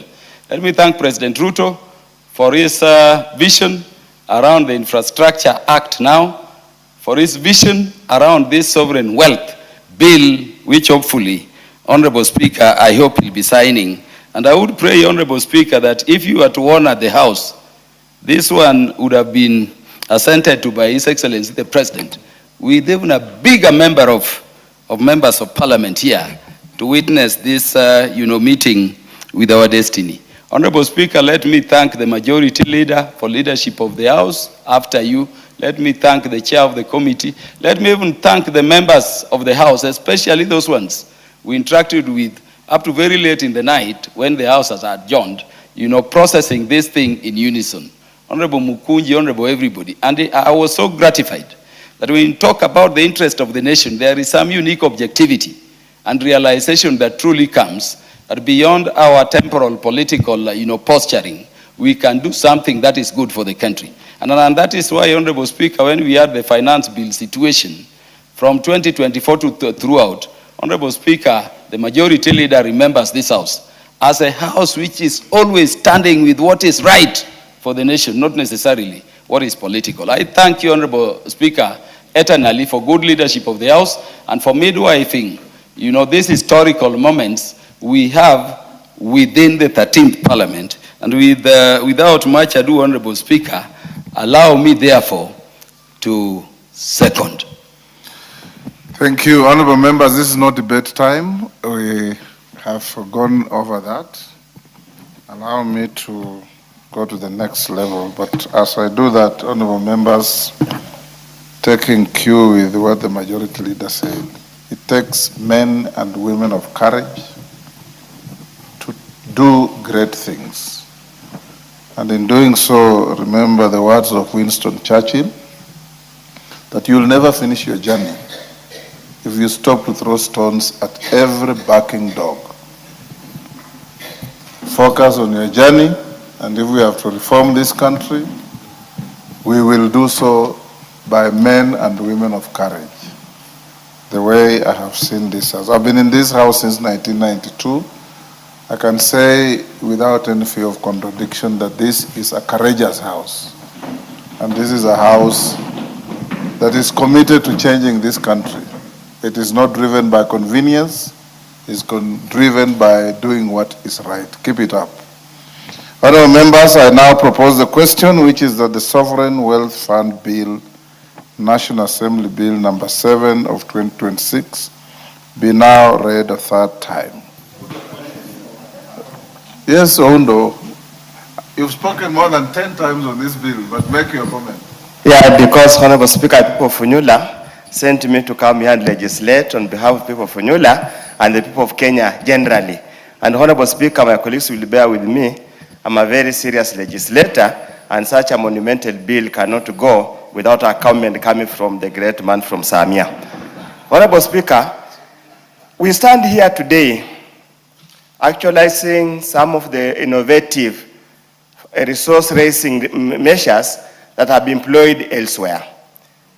As I said yesterday, and I continue to say, we have a history of having very good bills, very good ideas. But, Honorable Speaker, at the end of the day, we botch them at implementation. We have had so many other grand ideas that have ended up being a sleaze fund, being a scam, and generally embarrassing the country and causing untold suffering. I just hope and pray that those who are going to be charged with running this fund, running the National Infrastructure Fund, are going to be women and men of integrity, who value the interests of the people of Kenya more than lining their pockets, more than simple free-balls that will come as a result of this matter. Honorable Speaker, let me also laud the new spirit that is coming to emanate now. Probably the pressure outside there is forcing us now to start thinking clearly that it's better to come together and not keep on chest thumping, being antagonistic. As I conclude, Honorable Speaker, Allow me to make two statements. The 13th Parliament, yes, we'll go into the history that it has passed some very tough laws that have sometimes inflicted pain on the ordinary mwananchi in this country. That we cannot run away from it. Honorable Speaker, as we probably one day when we come to an end, the simple question we'll ask ourselves, what has been the change of welfare of the common mwananchi? What has been the change in per capita income of the common mwananchi? What has been the change in poverty incidences during this term of the 13th Parliament? Those are the only verifiable, empirically driven measures of the performance of the Parliament. Finally, let me also conclude by thanking my friend Honorable Kaluma. He reminds me of a story, and I think he has always said so. You don't have to struggle to vote for the government. Once the government is there, join the government and become happy. I wish I could have that courage and that strength. I would also be singing the same song. Others, Honorable Speaker, House, Honorable Kimani of Molo, Majority Leader, thanks for listening. Thanks also for that robust exchange yesterday. It rekindled my minds in my undergraduate. It reminded me when I was teaching at the university, and I was trying to explain to Honorable Kalori Omondi that in investment appraisal, when we talk about leverage, we are not talking about lien. It's about the mix between capital, income, capital and debt. Now, those are now macroeconomics that we had a very nice time. But otherwise, thanks you very much, Honorable Kaluma. I think I need to learn some lessons from you. You never know. Thank you, Honorable Speaker. Yes. Thank you, Mr. Speaker. I don't understand finance much, and I did contribute to this bill in the second reading. Mr. Speaker, what I know and what I understood, that this bill is going to make a great contribution in saving us from debt. And I think that is important. Mr. Speaker, I also know that many people are afraid that when you create funds because of corruption, it will be misused. But I end up by saying, we cannot live in fear. We handle corruption and do what we think is right. They say in my place that if there's a chicken thief in the village doesn't stop keeping chicken. You just look for the thief, catch the thief, and keep the kitchen. I support. Yes, Kimani. So, Honorable Speaker, I know I've spoken to this matter, but I wanted to specifically thank you, Honorable Speaker, because of your leadership. And what you ordered us yesterday to do for winnowing, we were able to have a very conductive meeting yesterday, running up to late in the evening. We were also able to talk to and to listen to each other on these particular matters. And Honorable Speaker, that's when even the members realized that even most of the amendments that they were proposing to make, we already carried those amendments in our committee report. So I think this also helped us reduce the exchanges that we see, for example, at the front, Honorable Speaker. And of course, to also thank my leader, the leader of Majority Party, for joining us and all the great ideas that he brought to the harmonization of all this process, Honorable Speaker. But lastly, Honorable Speaker, as we talked about political companionship and people trying to overnight becoming clever, Honorable Speaker, I enjoyed contributions on this bill from many members who had read clauses on this bill, Honorable Speaker. But yesterday evening, we were treated to economic hubris, of some people who just come and just throw economic terms here and there without any reference to anywhere in the bill, Honorable Speaker. And I think Kenyans should now watch very closely how members contribute to this particular piece of legislation, not just talking big words, what in economics we call economic arrogance or economic hubris, or need to say nothing for the entire conversation, Honorable Speaker, just to appear to the gallery that you are a smart economics. But now, far from it, from the content, Honorable Speaker, you raise a zero content. I thank you, Honorable Speaker, and I thank all the members that supported these particular amendments and for the great meeting we had yesterday, and again for your able leadership and that of the majority. I thank you. Kunji. Thank you, Honorable Speaker. And Honorable Speaker, I am very proud that this bill has gotten where it has gotten today. Honorable Speaker, I was one of the most keen person on this bill. Simply, Honorable Speaker, simply, Honorable Speaker, is because it is touching on very serious matters that I feel I'm passionate about, which is basically, Honorable Speaker, wealth of this nation and how to ensure the wealth we have serves the current and the future, Honorable Speaker. Honorable Speaker, this is one of the bills that makes this House look as it is considering the welfare of our people. As Honorable Speaker, our motto says, for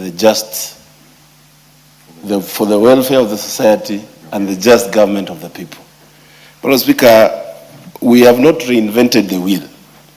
It's actually something that has happened in many places.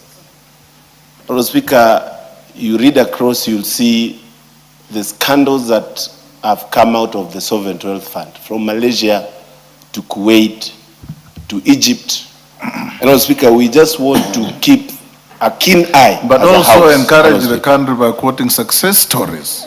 Talk Yes, about Norway, I fully agree, Denmark, Honorable Speaker. Sweden, Finland. Yes. Those are shining examples in the skies of the world Yes, of what Honorable Speaker. sovereign wealth funds can do. And Honorable Speaker, as you have clearly said, of course, those are very few examples, and many countries have the Sovereign Wealth Fund. But Honorable Speaker, why we were very keen on it is to ensure that this House continues having a keen eye on the usage of the fund and the utilization of the wealth of this nation. That touches on even minerals that, Honorable Speaker, previously we couldn't know how they are being used. Now we know that these resources are going to be somewhere where we are keenly able to follow and see how it is being used. Honorable Speaker, the majority leader is one of the few moments where he has not mentioned the party leader of DCP in his contribution. So now why are you it tells you bringing the him in? seriousness of this bill. Yes. It tells you this bill, Honorable Speaker, is a house for the people. Yes, Is a house. yes, Kichungwa. Is a house that can. Honorable Speaker, you know this member for Manyata is a young man who is my very good friend, and he did very well, Honorable Speaker. But just to inform him that I mention people based on need. And you see, on serious national matters like this sovereign wealth bill, you can't mention a villager who has no idea on even what a sovereign wealth fund is. And who, when the time he served as a one-term member of parliament, never, you know, he was among those people who just hung around. And he hung around parliament for one term and left. No wonder you hear him leading a movement he calls one term. Because he imagines everything is one term. So Honorable Mukunji, if you wanted me to mention that one term character, and you know, I had the CS Interior describe somebody as Kenyan's #1 goon. And I don't know who the cabinet secretary was describing, but if Honorable Mukunji wanted me to speak about the former one-term member of parliament for Madeira, I would have mentioned him if we were dealing with other non-serious matters, or violence, or such related things. But on a serious matter like the Sovereign Wealth Fund, the two cannot, it's like mixing water and oil. Yes, Mukunji, wind up. I gave you 1 minute.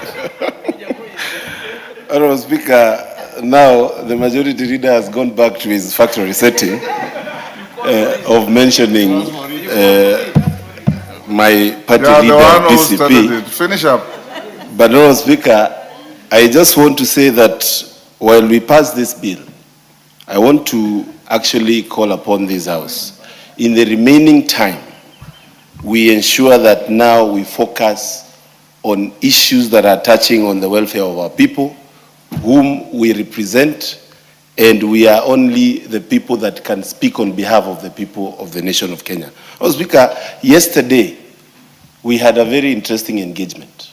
And maybe, Honorable Speaker, while we move forward, the divisions in this House can be reduced to a minimum. Are you timing? I gave Mukunji 1 minute. Yes, Honorable Speaker. 4 minutes. I want to wind up. The the divisions in this House, Honorable Speaker, can be reduced to a minimum if we use the winnowing trajectory, especially on matters such as big finance bill, and bills are quite controversial because we got ourselves agreeing on matters and agreeing to change when need be. Honorable Speaker, I commend the leader, the chair of finance and everybody that was able. Rindikeri, 1 minute, and strictly 1 minute. Yeah, thank you, Mr. Speaker. We were all here on this bill, but I want to say also, just like everybody has said, this parliament is in the path of making history. SHA, infrastructure fund, housing, sports, Talanta Studio. The nation has experienced a good leadership of His Excellency the President, who has taken an unpopular path, but creating things for the future. I thank this House for being a keen eye, because this money will be utilized for the future.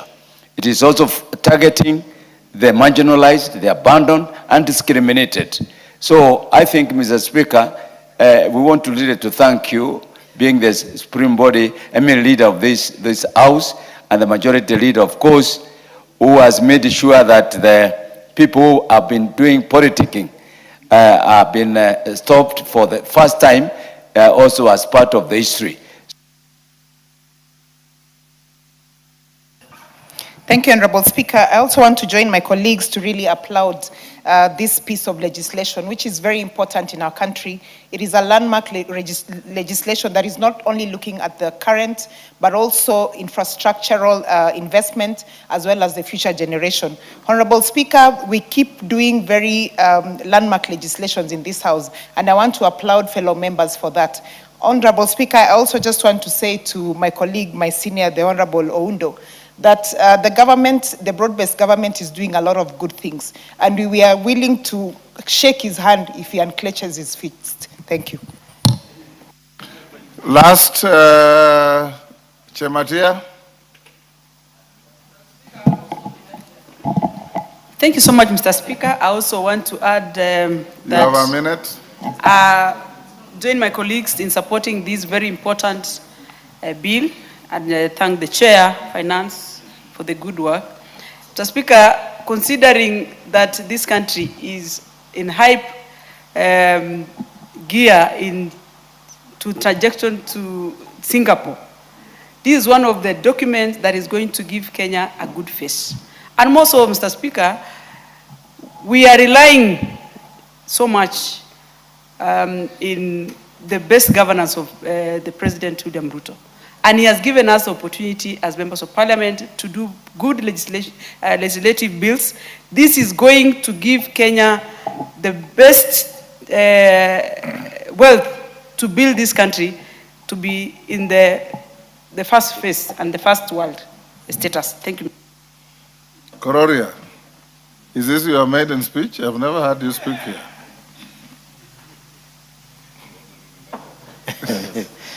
Honorable Speaker, it's not my maiden speech. Yes. I've made several other speeches when Go you're ahead, not go present. ahead. It's with a light touch. Thank you. Go ahead, go ahead. Thank you, Honorable Speaker. When you want to speak, ignore those who are talking to you. Oh, yeah, yeah. Pay attention to the speaker. Yeah. Yes. I've just received a text from one of my voters asking what is my take on this bill. That is why I decided to say a word, so that they also capture what my opinion is.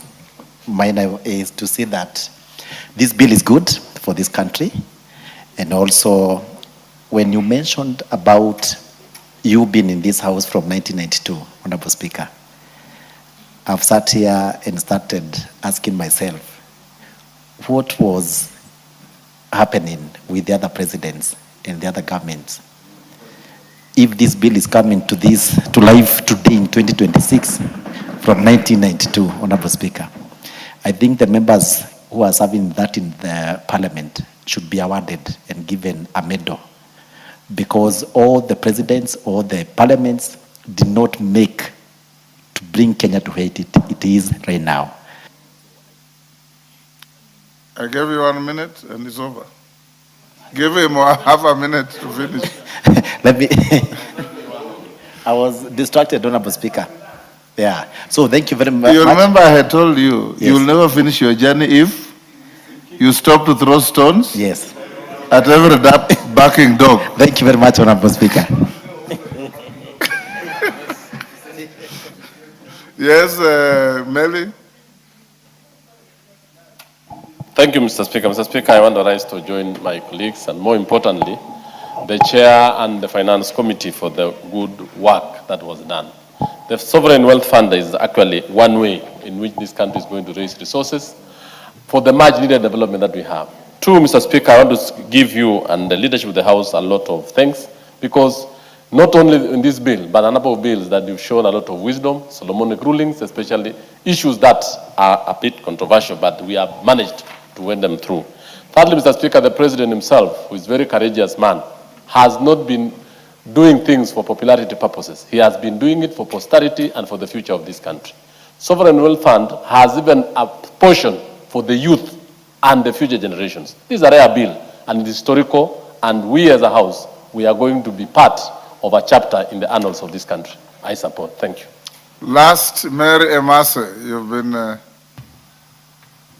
Thank you, Honorable Speaker. I also join my colleagues in congratulating the Finance Committee and all the members who have contributed. This is a very important bill, Honorable Speaker, very timely. In fact, it's overdue.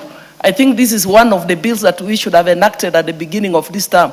Honorable Speaker, this bill is basically about savings and investment fund. And it will help this country a lot, Honorable Speaker, even in stabilizing the country against shocks, against rise in fuel prices and many other global shocks, Honorable Speaker.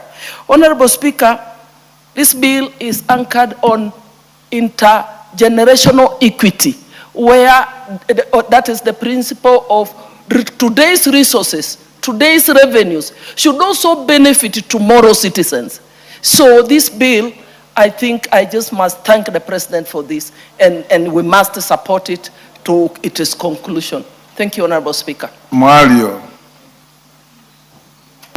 Thank you, Speaker. I just was wondering whether I will go without saying something. This bill... By wondering, you are spending the minutes of this bill is very progressive, and I want to say that it is a very good vision that the President had brought in this House, so that we can eat 60% and save 40%, especially for the future generation that will be there when we shall not bear. So I support. Thank you, honorable members. Majority leaders, I put the question, your next frontier must be how to consolidate and harmonize laws relating to our mineral resources. That is where this wealth will come from. There is some documented history that we have as much mineral wealth in Kenya as oil reserves in Saudi Arabia. So now it is your duty to sit with your colleagues and look at the Mining Act and all laws and regulations relating to mining. How come in our economic survey, mining and the income from mining is not captured even to 5%? And people are mining every day. So Majority Leader, that is, you are the infatigable Majority Leader. That should be your next frontier. With this feel-good factor that this bill has generated, pick and run with it. Honorable members, I now put the question, which is that the Sovereign Wealth Fund Bill, National Assembly Bill number 7 of 2026, be now read a third time. As members of that opinion say aye. Aye. Will those of the contrary opinion say nay? The ayes have it. A bill for an act of parliament to establish the Sovereign Wealth Fund to provide institutional arrangements for the effective administration and efficient management of mineral revenues, petroleum revenues, and monies from other sources allocated to the fund and for connected purposes. Go back to order number 12. Order number 12, the County Assembly Services Amendment Bill, Senate Bill number 34 of 2023, second reading. Chair, Departmental Committee on Labor. Majority Leader, are you holding brief?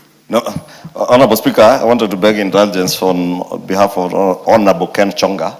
He had requested that we adjourn this debate for him. He was engaged in other matters in the constituency today. So ordered. Go to the next order, number 14. Order number 14, motion, report of the Kenya delegation to the 151st Assembly of the Interparliamentary Union and related meetings. Who was the delegation leader?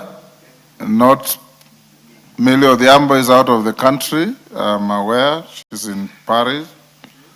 So motion stayed. Order 15. Order number 15, motion, second report on the status of reports on petitions and resolutions. Chairman, Committee on Implementation, Raval Wanjala is absent. Motion stayed. Next. Order number 16, motion, consideration of a petition regarding the proposal to amend the Consumer Protection Act. Chair, Public Petitions, Karemba, absent. Motion stayed. Next. Order number 17, motion, report on the audited financial statements of selected state corporations in the roads and transport sector. Chair, Public Investments Committee on Commercial Affairs and Energy, absent. Motion stayed. Next. Order number 18, motion, consideration of a petition on the management of hemophilia and other bleeding disorders.